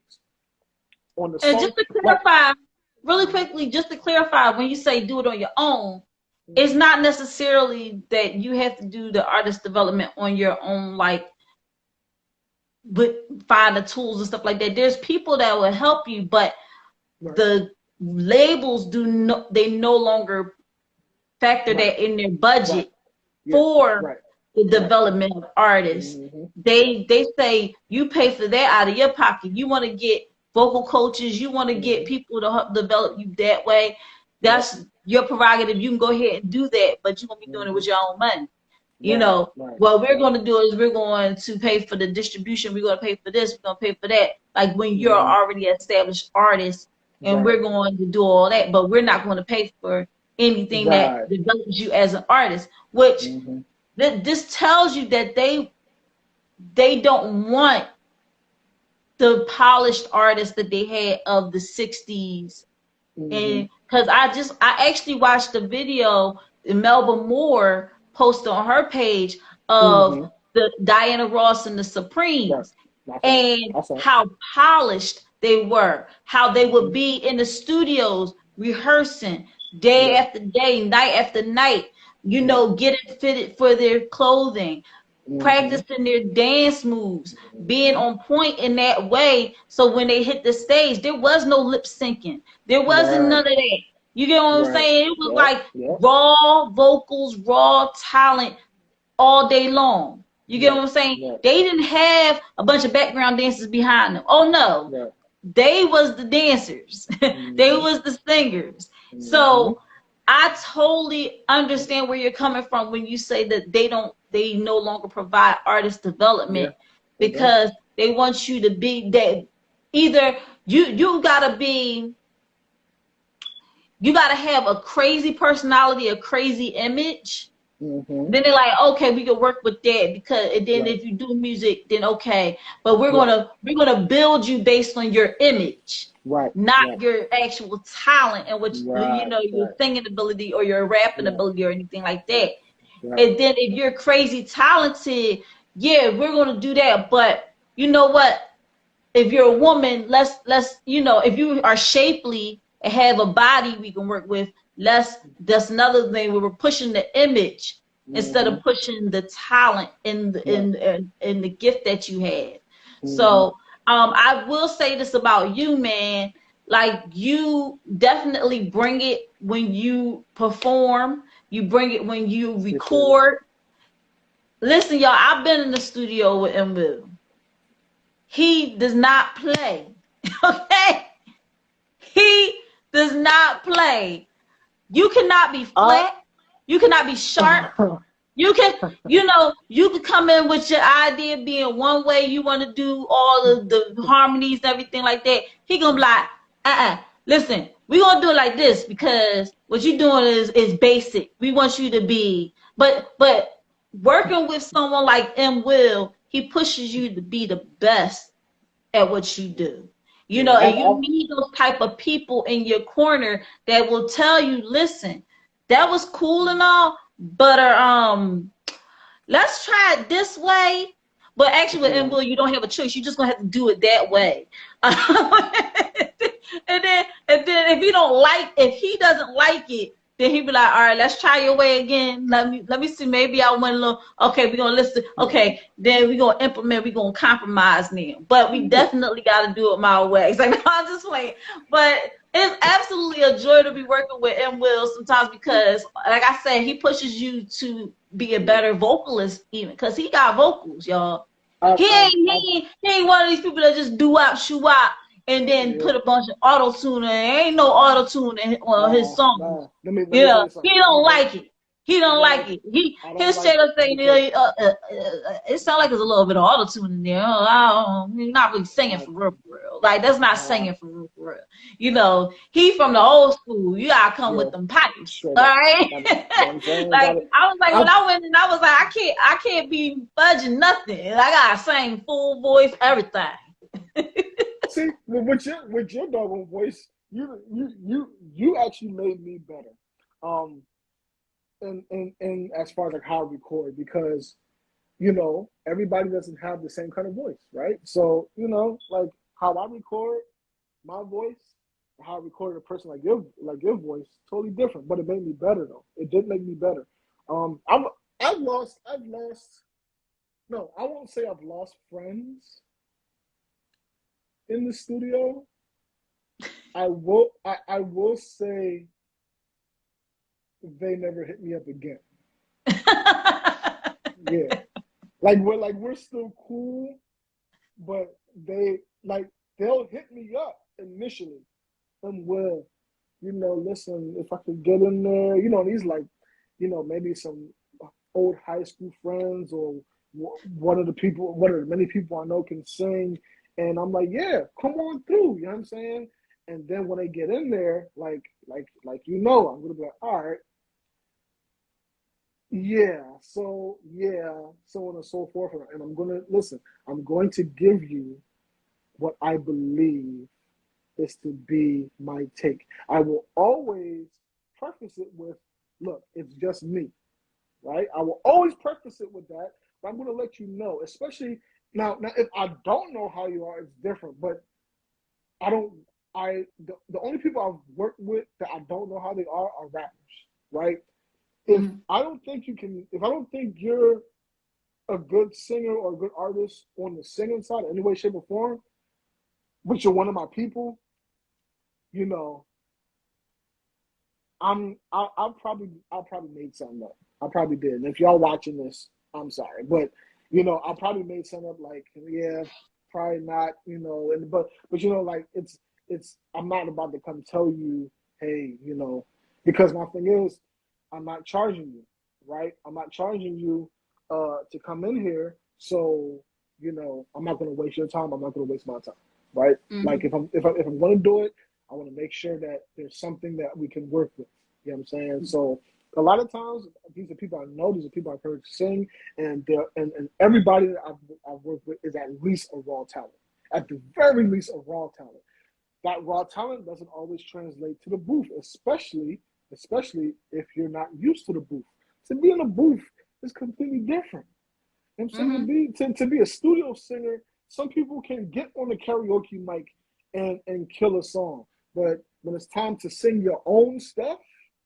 And you gotta come up with how it's sung, and you gotta come up with the right way to breathe here and breathe there and hold back here and belt out there and all that stuff. And when all that stuff comes into play, it's a different beast. So I know that. So and that's why, like with the song I was talking about earlier, like I listened to it after a while, and I don't know if I was just feeling myself that particular day or whatever, because when I listened to it earlier, I just wasn't feeling it. Like I feel, and just like how I'm hard on people I work with, that I know can do better, I'm also hard on myself when I know I can do better. You know what I'm saying? So I will scrap a whole song if I got to, if I know that song can be done better. Oh, wait a minute, we got a question here. Who was some of your favorite artists you've worked with? Okay, let's see. That's from I Love DMR. I see. Obviously, the hostess. we worked together many a times. My brother, He goes by the name of BMA Allen. He's currently linked up with another mutual friend of ours. He goes by the name of Chemistry, and they have formed their duo. They're doing their thing right now. And there was one gentleman I met, and he wasn't the biggest. He's not the most talented guy, but he has a passion. He's very passionate about the music, and I love the passion that he brings in his music. He goes by the name of GP Epic Kendu or something like that. It's one African name he has, and he reached out to me. He saw one of my videos during the early stages of the pandemic, and he reached out to me to get on a song with him. And I listened to his stuff, and again, it wasn't something I would normally do, but I could feel the passion in his music. And I was like, you know what? I think I can make this exception. He seemed like a good dude, and he was a young dude. He's right now he's 20. Okay, he was fresh out of high school when he reached out to me. Okay, so he's 20. So he's 20 right now. Okay, but he reached out to me a couple years ago, and I enjoyed doing it with him. We did a video and everything to the song that he did, pandemic style. So he recorded his part. I recorded my part. I sent him my video. His editor put everything together real nice and got both of us singing on the video and everything. So those three, so LaShia, my man BMA, and that gentleman GP, those are the three that I really enjoy working with. And to really be quite honest with you, DMR, to be quite honest with you, I haven't worked with anybody else outside of them. So not only are they my favorites, but they're my only. And there's a lot of reasons for that. So we went by default. Yeah, you know what? I mean, yeah, it is what it is. But it was many other people that I wanted to work with, but being as though it was so hard to work with, it was so hard to even get them in the booth. I'm more than sure they would have been the most pleasant people to work with. That's how I look at it. Because it was so hard to get some of these people in the booth. Some of them I kind of knew I wouldn't get in the booth because of their status at the time, but other people they were not on the level of being that difficult to get in the booth. I'm just keeping it being like they were very talented, yes, but they were not on the level for it to be as difficult as it was to get them in the booth. And so I was like, you know what? It is what it is. I was like, if it's that difficult to get them in the booth, it's probably going to be difficult to to work with them. I work with a lot of rappers. I work with a ton of rappers actually.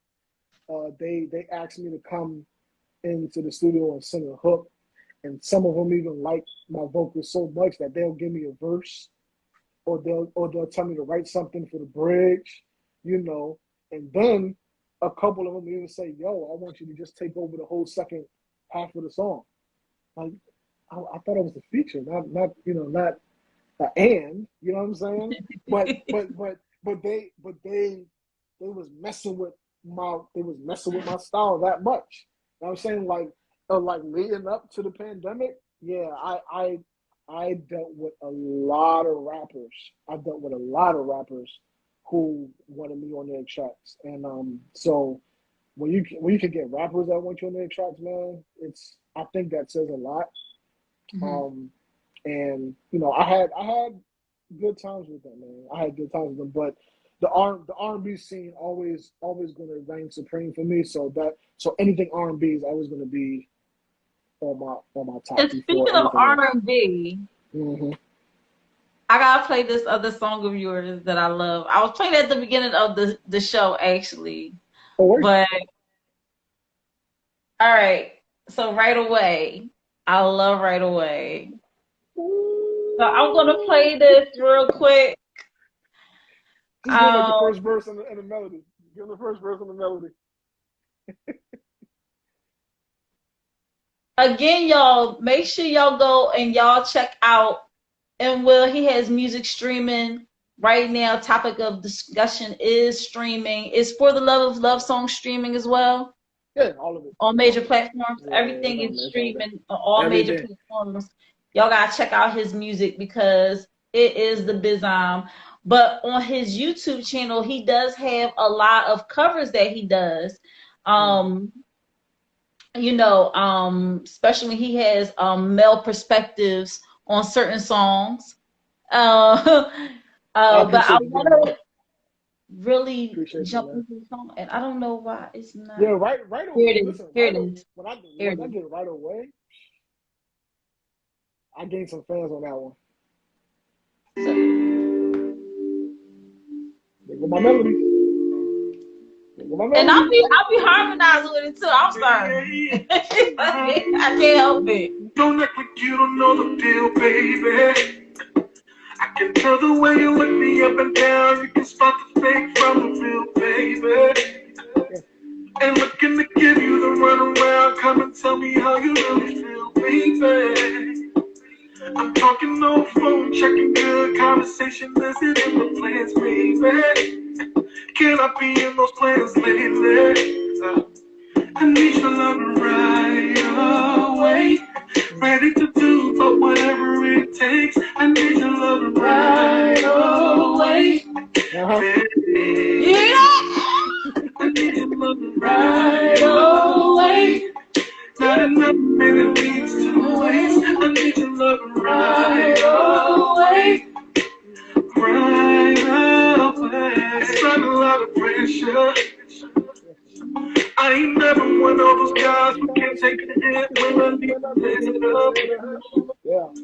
And nowhere for the one when I can feel like I'm talking to the best of.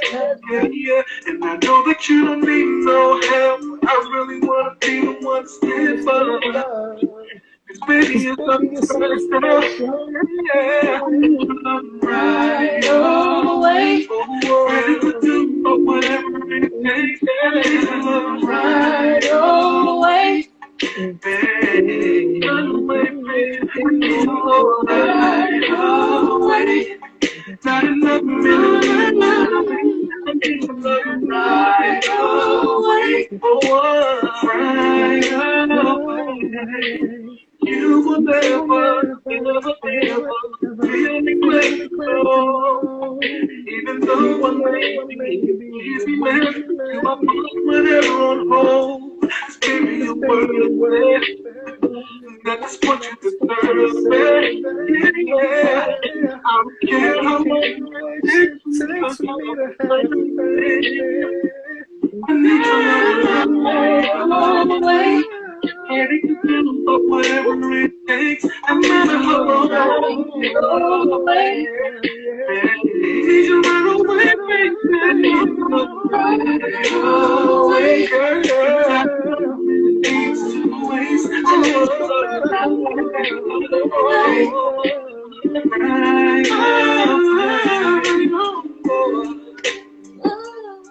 Yo, you gonna end up that song? I'm sorry. But I hear something. Ooh! Listen, all right, so let me tell you about this song. Let me tell you about this song. So that song is one of 3 songs I have out that I, within a 48-hour period, from scratch, created the beat, mixed the beat, made sure it passed the car test, came back in the house. Oh yeah, the car test. I forgot. Yeah, it gotta sound good in the car. I used both my car and Gina's car. Okay. Came back in the house, wrote the lyrics, wrote everything, recorded, mix it, chop it, screw it, however I gotta do it. Make sure that passed the car test. Yup. If I gotta do anything, come back in, tweak a few things here and there, go back, make sure it passed the car test one more time. I did that in a 48-hour period. I started that Saturday morning. By that Sunday night, it was uploaded on my YouTube channel. I didn't even put it out on the platform just yet. I just should have uploaded it to my YouTube channel and my SoundCloud at the time, right? Now, remember earlier in our session, I said I pride myself on being able to have anybody and everybody listen to my music. And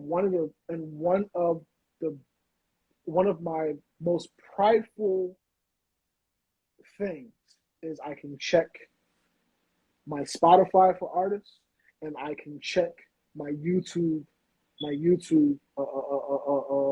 studio app and see not only where they are, but for me, the most important thing is who's listening, what age group. They got the age group from 18 to 24, Yeah, 25 to 36, from 37 to 45, from 46 to like 55, and then from 56 to like 65, and then 65 and plus. It's like 7 different categories, right? And the fact that I have people in every single category listening to my music that's is nasty. by far my most proudest thing. By far. Everybody can listen to my music. I got 65-year-olds listening to my music, and then I got 22-year-olds listening to my music, and everything in between. Now, be real with me. Be real with me.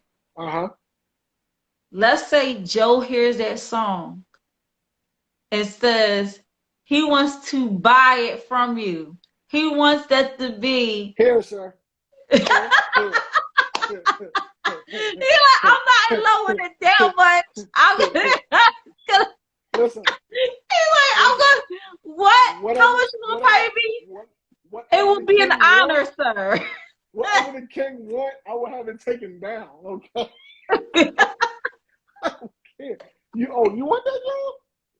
Let me contact Apple Music and let me go back and whoever I use to distribute it and edit some things. That's crazy. Is there one? Well, let me phrase it like this: is there a song that you absolutely cannot part with? That I absolutely cannot part with? Yeah. Yes. There are 3 songs that I absolutely love that I absolutely cannot part with. The first one is on topic of discussion. That one is titled Don't Want What You Can't Have. Okay. I can't part with that one. The harmonies I use in that one are way too good. I thought about that song for a long time. And for the fact that it came out exactly how I wanted it to come out, no way I'm parting with that song. No one else can do it better than I can do it. The second song I cannot part with is a song for the Love of Love songs called I Do. Okay. It's so smooth. And it's everything I encompass. No one else can do that song better than me. Not a soul. Not a soul.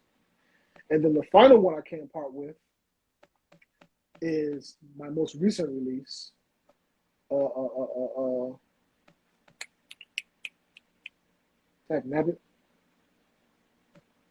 Just Us. Just Us. Okay. Just Us. I can't part with that one either. And the reason why I can't part with that one in particular is because that one is a letter to wifey. That's a personal. It's a personal song. Take care, good brother. Thank you. That one is a personal song for wifey. I should have made the song longer. That's the only regret I have about it, because I definitely could have said so much more. But then at the same time, I think I said the most important stuff of what I needed to say in that song. But those 3 songs I cannot part with. Well, Play one of those. Let's play one of those. Which one should we Just us. do? Just us. Easy. Just us. Yep. Okay. It should be I'm one gonna of the go to nuggets. that right now and play that.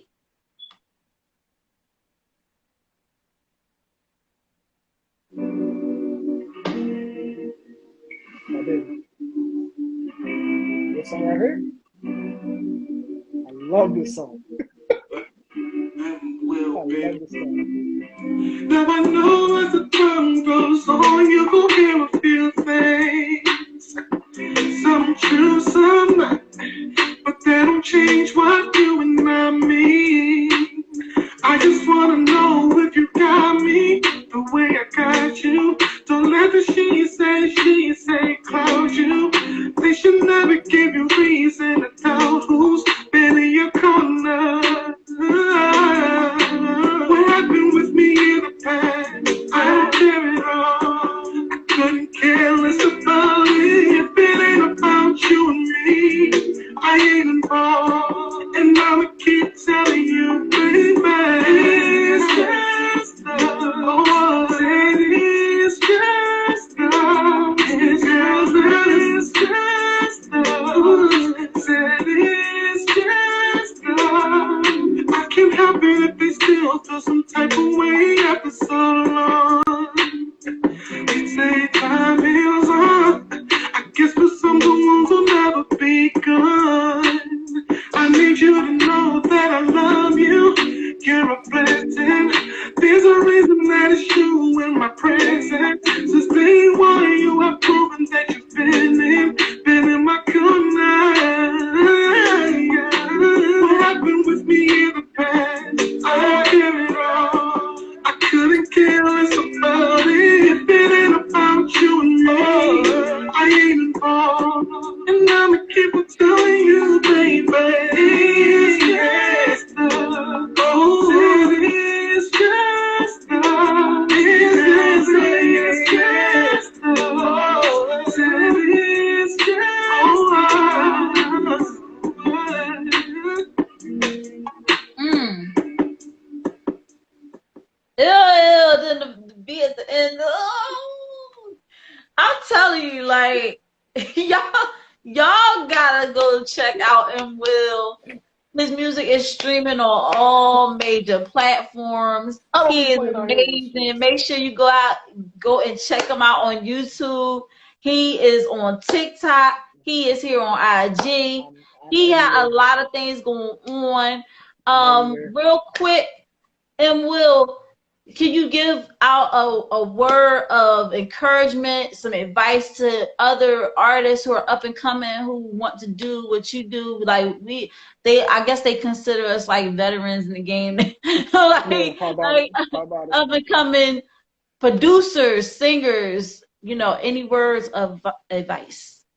Um, the only thing I will say is perfect your lane. Perfect your lane.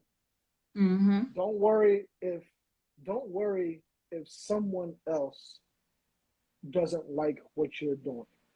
I've had people reach out to me to give them feedback on stuff, because especially producers, because they want me to hop on one of their tracks. And of course, I listen from both sides. I listen as a regular consumer, and I also listen as a music person.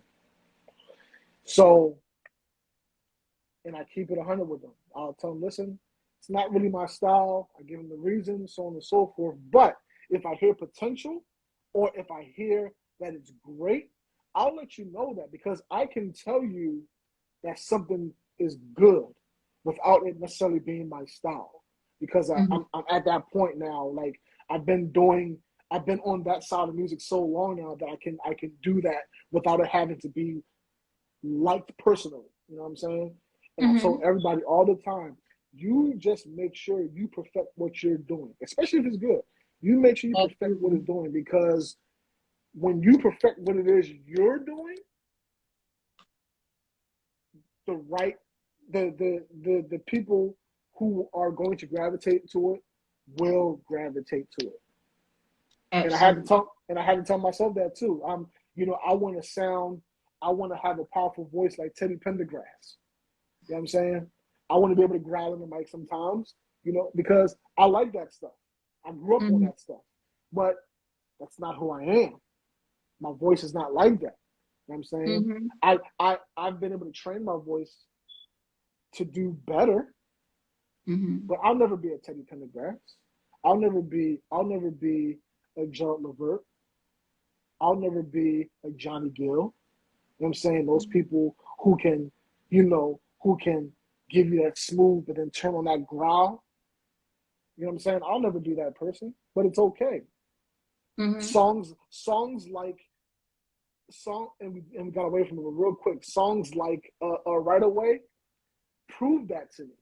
It proved it to me because people from all ages. I remember when I put the song out and I ran a promotion for it on Instagram. The amount of people that were like, "Yo, this needs to be put on Spotify and all that stuff." The age range of people that were literally in my comments for that song proved that. It proved like, listen, you stay true and make sure you give the best of what you're good at, and the Mm-hmm. people that it's supposed to touch are going to be touched. Exactly. And Right Away was literally proof of that. It was literally proof of that. So if I had any doubt up until that point, after that song, there was no longer any doubt. No I longer just any stayed doubt. no longer any doubt. I just stayed true to how I do my thing. I make sure I'm on point. I make sure I'm sharp. And the people who gravitate to my style and my type, they're gonna come. They're gonna come. And even right now, my YouTube channel is proof of that. I'm getting, Mm-hmm. like I said, I ain't got a post like that, and I'm still getting followers every week. Still getting subscribers every week because when they follow my page and they go and they look, oh shit, I like this. I like this a lot. Subscribe. And then when So I you look, heard it from M. Will, y'all. Perfect your lane. perfect it. Now it's okay if you are, listening to other people and getting Mm-hmm. inspiration, Right. but also realize that to be an artist is to be true to oneself in what you do. And you can't always look at someone else's success and say, well, why am I not as successful as them? Or Right. feel that you Right. should be as successful as them, because you're Right. going to be successful in a different way, in a Mm-hmm. different lane, like, and Will says, I'm not going to be, like Teddy Pendergrass, but he can be in Will. Mm-hmm. And the world needs all of us in the music community, because if all the music sound the same, it will be very boring. Very. Very, very boring. Very. So thank you so much, and Will, for Thank you. Thank dropping you. in the Think Different TV, being our independent artist spotlight, giving us that, that real talk, that Thank you. serious talk, that true talk, that authentic talk, I that appreciate. only I you can appreciate it. give. And your music Did is we? dope. Y'all I think gotta we go already and broke a follow record. M. Will Music Soul right here on IG. You I think we already make broke sure a y'all record. go and check out M. Will on YouTube. It's M.Will. And his music is streaming on all major platforms. Topic of discussion. You got For the Love of Love Love, love songs. song. You It's got gonna. I Right got. It's a bunch. Away. Got a bunch of other songs. There's a bunch of other songs in there. It's a bunch of other songs. Everything. Yeah, it's a Go bunch and of songs check in there. him out. I appreciate you, brother. I know what's the day? It's Monday. We're no, Tomorrow we're into Tuesday. Technically, we're into Tuesday. Tuesday. It's Kids Tuesday. gotta be at I school. So they don't yeah, they been asleep. Listen, I think we might have broke a record. No, I mean you tell me. You tell me. Because it's um 12 I don't know, cause because you Trevo cause, also been on here for a long time, so I have to look and okay. see. Got it. I All right, have to cool. see. Well Trina But are you trying to break a record? Are you competitive in that way? And will you're like, I want to see if I had the longest record on here. no, You I'm do talking have about me. you I'm have talking more about you. appearances than Trevo. No, I'm talking about You you. do. I think you broke the record. Because you I'm, was on one tonight. You was on one tonight. I Was think it? you. I'm talking about as far. I'm talking about as far as show from start to finish. I've been Oh listening the whole time. wow. Yeah, I think I don't think you've ever went to 12:30. But again, you tell me. Have I you ever don't went from know. 9 to I have 12:30? to look. I have to Yeah, look. I Cause don't think you've done. I have long shows on YouTube, but I'm gonna check and see Yes, how you long do. this show is But and I see. think this one. I don't think you have any 3 hour shows. I honestly don't. I think you have. I know you got 2 hour shows. I do know that, but I don't think you have 3 hour shows. I don't. I really don't. Well, like I'll be I said, surprised if I you have do. to check because I can't remember off the top of my head, but definitely this has been an amazing episode. It's the 36th episode. Oh my gosh, we are here. We are here. We have Oh, arrived. Like okay. 14 more See, episodes until episode 50. they Um, just said the first episode. wow. Dang. Okay. Well, there it is. Wow. Oh, And I still got to do the financial tip, y'all. So stay tuned. Um, Thank you so much. And Will, y'all yeah. definitely got to check on my brother. He is doing big things. He has things dropping very, very soon. He's Yes, going to be getting out there. He got the okay from the missus to get out there and perform. So look y'all out gonna for see it. him. Y'all gonna see it. And definitely, bro, you know you always welcome here. Like I you appreciate you. part of the family. So Always. anytime you want to Sis, get on, just let me know. love you. Love you. Later. I'll talk to you later. All Send my right. love to the kids and to the I shall. missus. I will. Yes. I will. Y'all, that was M. Will Music Soul. Oh my goodness. The conversation was amazing. His music is amazing. Definitely go and check him out. Like I said, we still got this financial tip. So if y'all here with me, I'm here with you. Okay, we're gonna get this done. We're gonna do this whole show like it's supposed to be done. Only way that Think Different TV can be done. Think Different TV is every Monday night at 9 p.m. Eastern Standard Time, hosted by your girl LaShia. Right here is gonna be on IG until we move over to the biggest network. All right, so definitely stay tuned. The time and the day will not change, just the platform. And like I said, this show could not be made possible without viewers like you and our sponsors. So let's get into these sponsors real quick. Anointed Ads. Anointed Ads is an award-winning graphic design and website company. Over 14 years in the making, over 100 websites created, including his own www.anointedads.com. You can also find Anointed Ads right here on Instagram and on Facebook. You can find it under Anointed Ads, ANOINTEDADS. Listen, he's created the flyer for Think Different TV. He's also created the logo for our wonderful merch. Our merch can be found at www.thinkdifferenttv.biz. All right, so he created that logo. And he's also working on the website for Think Different TV as we speak. So listen, guys, when you're ready to get your flyer created for your event, for your business, ready to get your website created, he's ready to work with you. So just give Phil a call at 609-534-0237. That's 609-534-0237. And when you mention Think Different TV, guess what? He's going to take 15% off of your first project. So definitely hit him up. Get it done. Not tomorrow, today. All right. And then our other sponsor is Euphoria Water. Euphoria Water is the cleanest, healthiest water in Philly, alkaline with minerals, no additives, no chemicals, none of that crazy stuff in it. It is good and good for you. All right. If you're going to hydrate the right way. Get your Euphoria Water today. You can find Euphoria Water right here on IG under Euphoria Water. That's UPHORIAWATER. And if you live in the Philadelphia area and you want Euphoria Water delivered to your door, you can call Captain at 267-707-8279. Again, that's 267-707-8279. And that is our sponsors. Check this out, y'all. So excited for the financial tip for the night. 10 financial terms. All right. 10 financial terms, what they mean and what they mean to you. All right. So we're going to jump right into it. All right. So number one is time value of money. So that means It's the concept that money on hand today is worth more than the same amount of money in the future, because the money you have today could be invested to earn interest and increase in value. So what does that mean to you?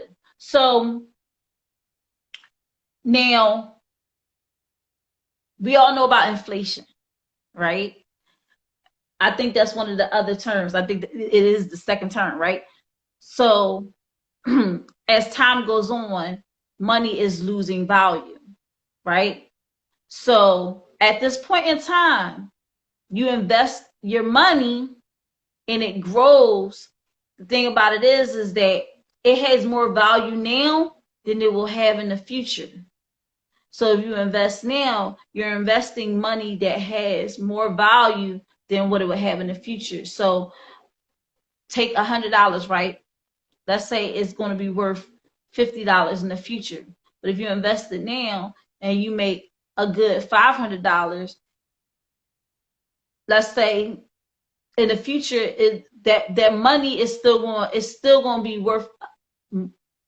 You're still going to have better standing, okay, because your money was invested at a good time when it has more value.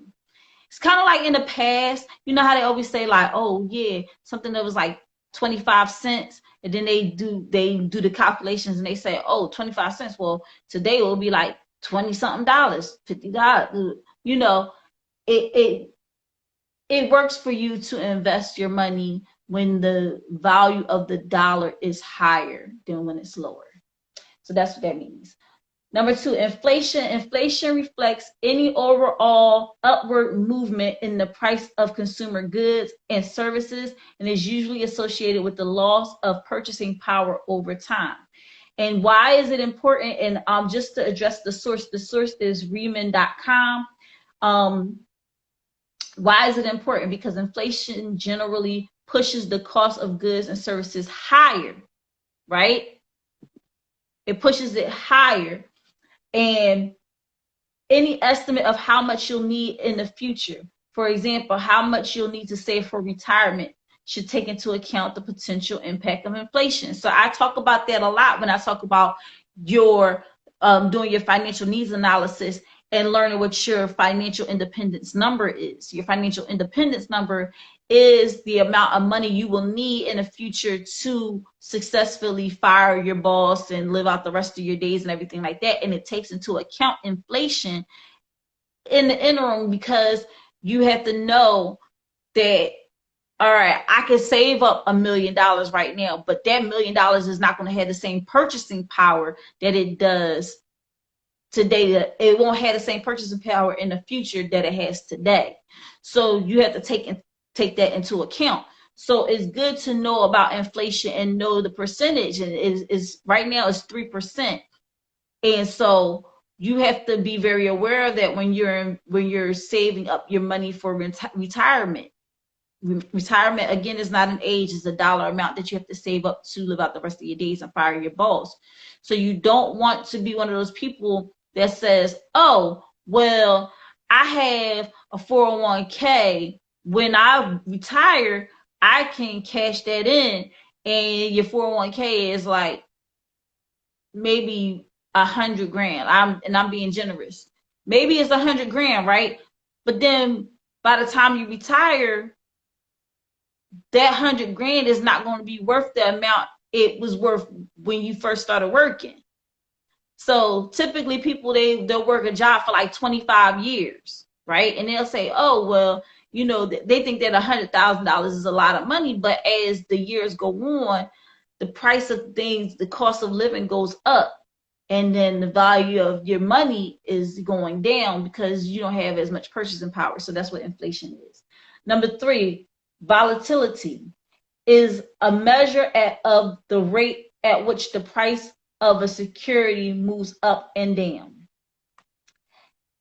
If the price of a security historically changes rapidly over a short period of time, its volatility is high. Conversely, if the price barely changes, its volatility is low. And why is it important? Understand that volatility can help you evaluate whether a particular investment is suited to your investing style and risk tolerance. So I am not securities licensed, but I will tell you this.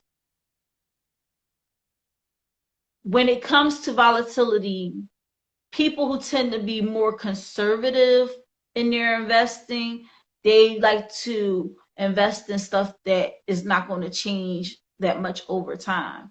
Something that, a good that is always going to be in need. You get what I'm saying? Not something that is a fly by night type of thing. People who like to play fast and loose because they really, you know, they say they're not chickens and they're very bullish in the market. They're going to be like, I want to put my money here, I want to put my money there. They're playing fast and loose. They're the gamblers. Okay, so knowing how volatile certain stock is will determine if you want to put your money into it or not.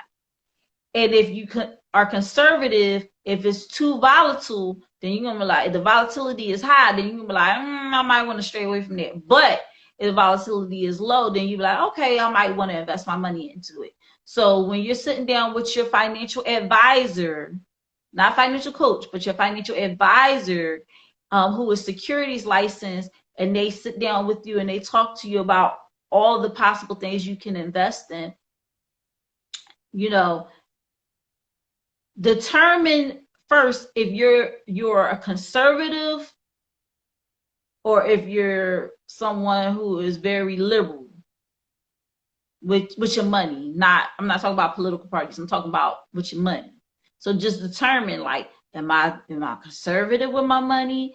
Are you that type of person that likes to make sure that when you invest in something, you really want it to do well? So you're like, if it look like it's gonna tank, I'm not going, because I know right now ain't nobody investing in no amusement park rides, okay?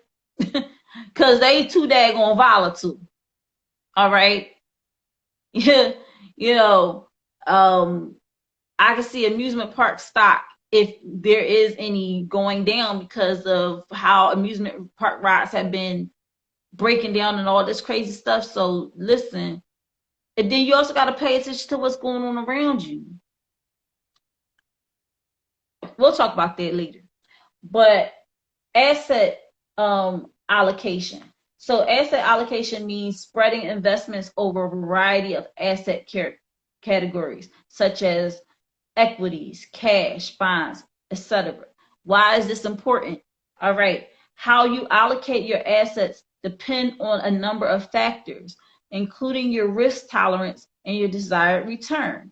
Diversifying your investment among a variety of asset classes can help you manage volatility and investment risk.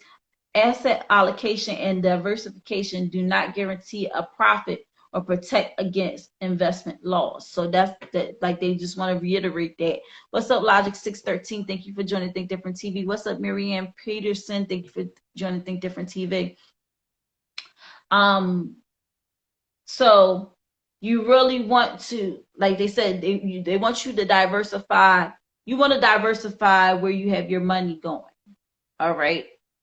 So that you have so my best way of describing that is a mutual fund. So I have a mutual fund. What's up?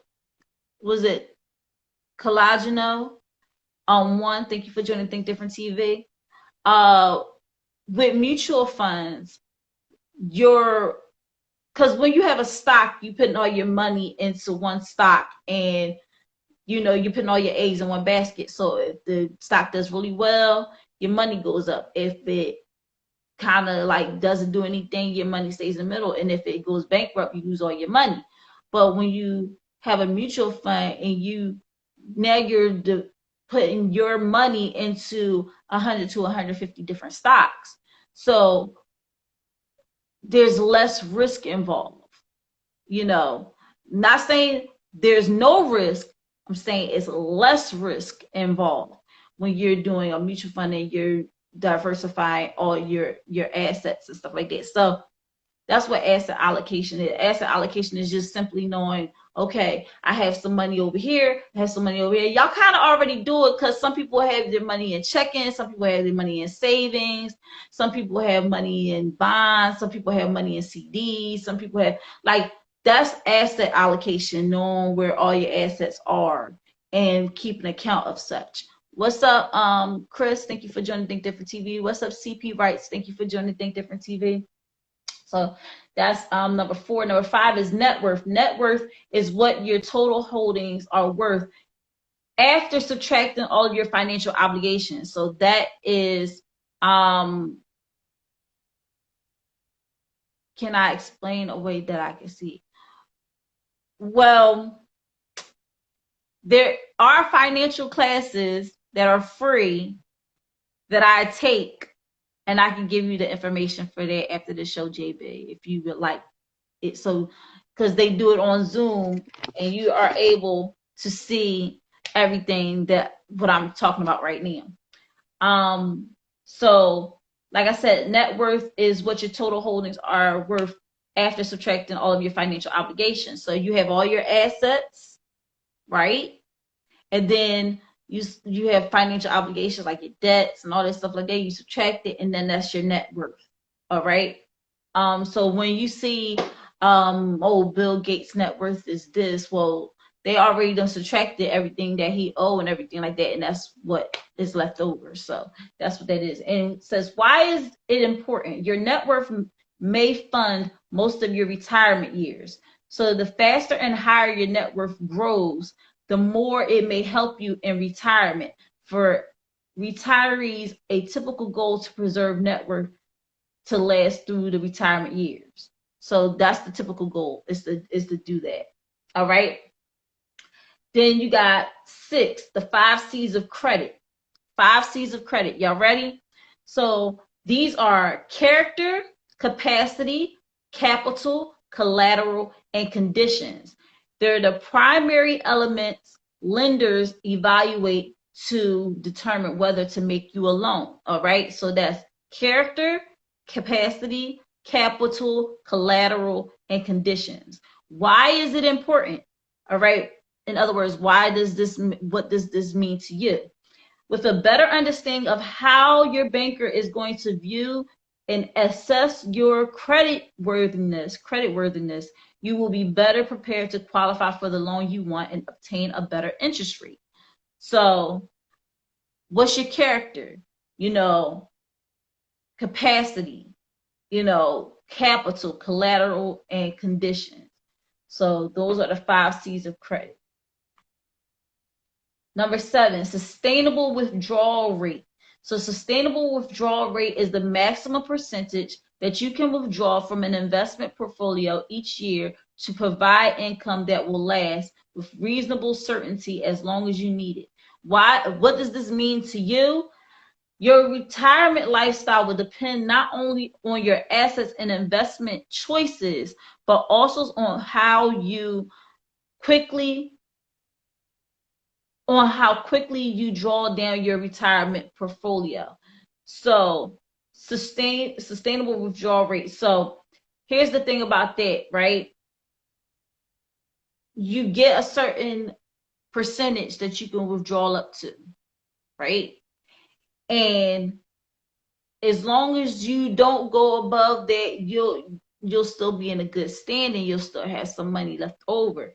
So you want to have something sustainable. You want to have income that lasts you for a long time after you stop working. So being aware of that, will help you in the long run. Tax deferral. Tax deferral refers to the opportunity to defer current taxes until sometime in the future. What does this mean to you? Contributions and any earnings produced in tax deferred vehicles like 401ks and IRAs are not taxed until withdrawn. This allows those earnings to compound, further adding to potential investment growth. So when it is tax deferred, all right, your money will compound because there's no taxes being taken out of it. So you have more money sitting in there growing, all right, which is plus to you because, like they said, it's not taxed until you withdraw it, and so it has maximum growth potential. So that is always very good. Number 9, risk return trade off. This concept holds that you must be willing to accept greater risk in order to achieve a higher potential return. So what does this mean to you? When considering your investments, the goal is to get the greatest return for the level of risk you're willing to take, or to minimize the risk involved in trying for a given return. All investing involves risk, including the loss of principal, and there can be no assurance that any investing strategy will be successful. So you pretty much do it at your own risk, all right? But I think the best way to explain this in a way that I even understand is when you gamble, all right? So let's say you go to, I like to play roulette. So when I go and play roulette, I'm one of those small bettors because I'm terrified of losing all my money. However, I see those high rollers walk up and they'll throw like $500 on the table. I'm playing with my old little $20, all right? So they'll take the 500 and they'll get a bunch of nickels, and I'm playing with the penny. Well, I'm playing with the 1, and they're playing with 5. All right. So the 5 chips, I'm playing with the 1 chip. So if I put my 1 chip that's worth 1 on, let's say, 24, and 24 hits, I make 35-1, right? But the high roller puts their 5 chip on the 24 and it hits. They make 5 times 35, which is all the math. Gonna make my head explode. 175. Check my math.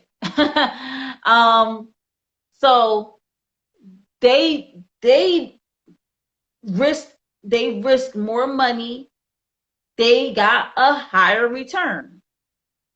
I risked a little money and I got a smaller return than they received.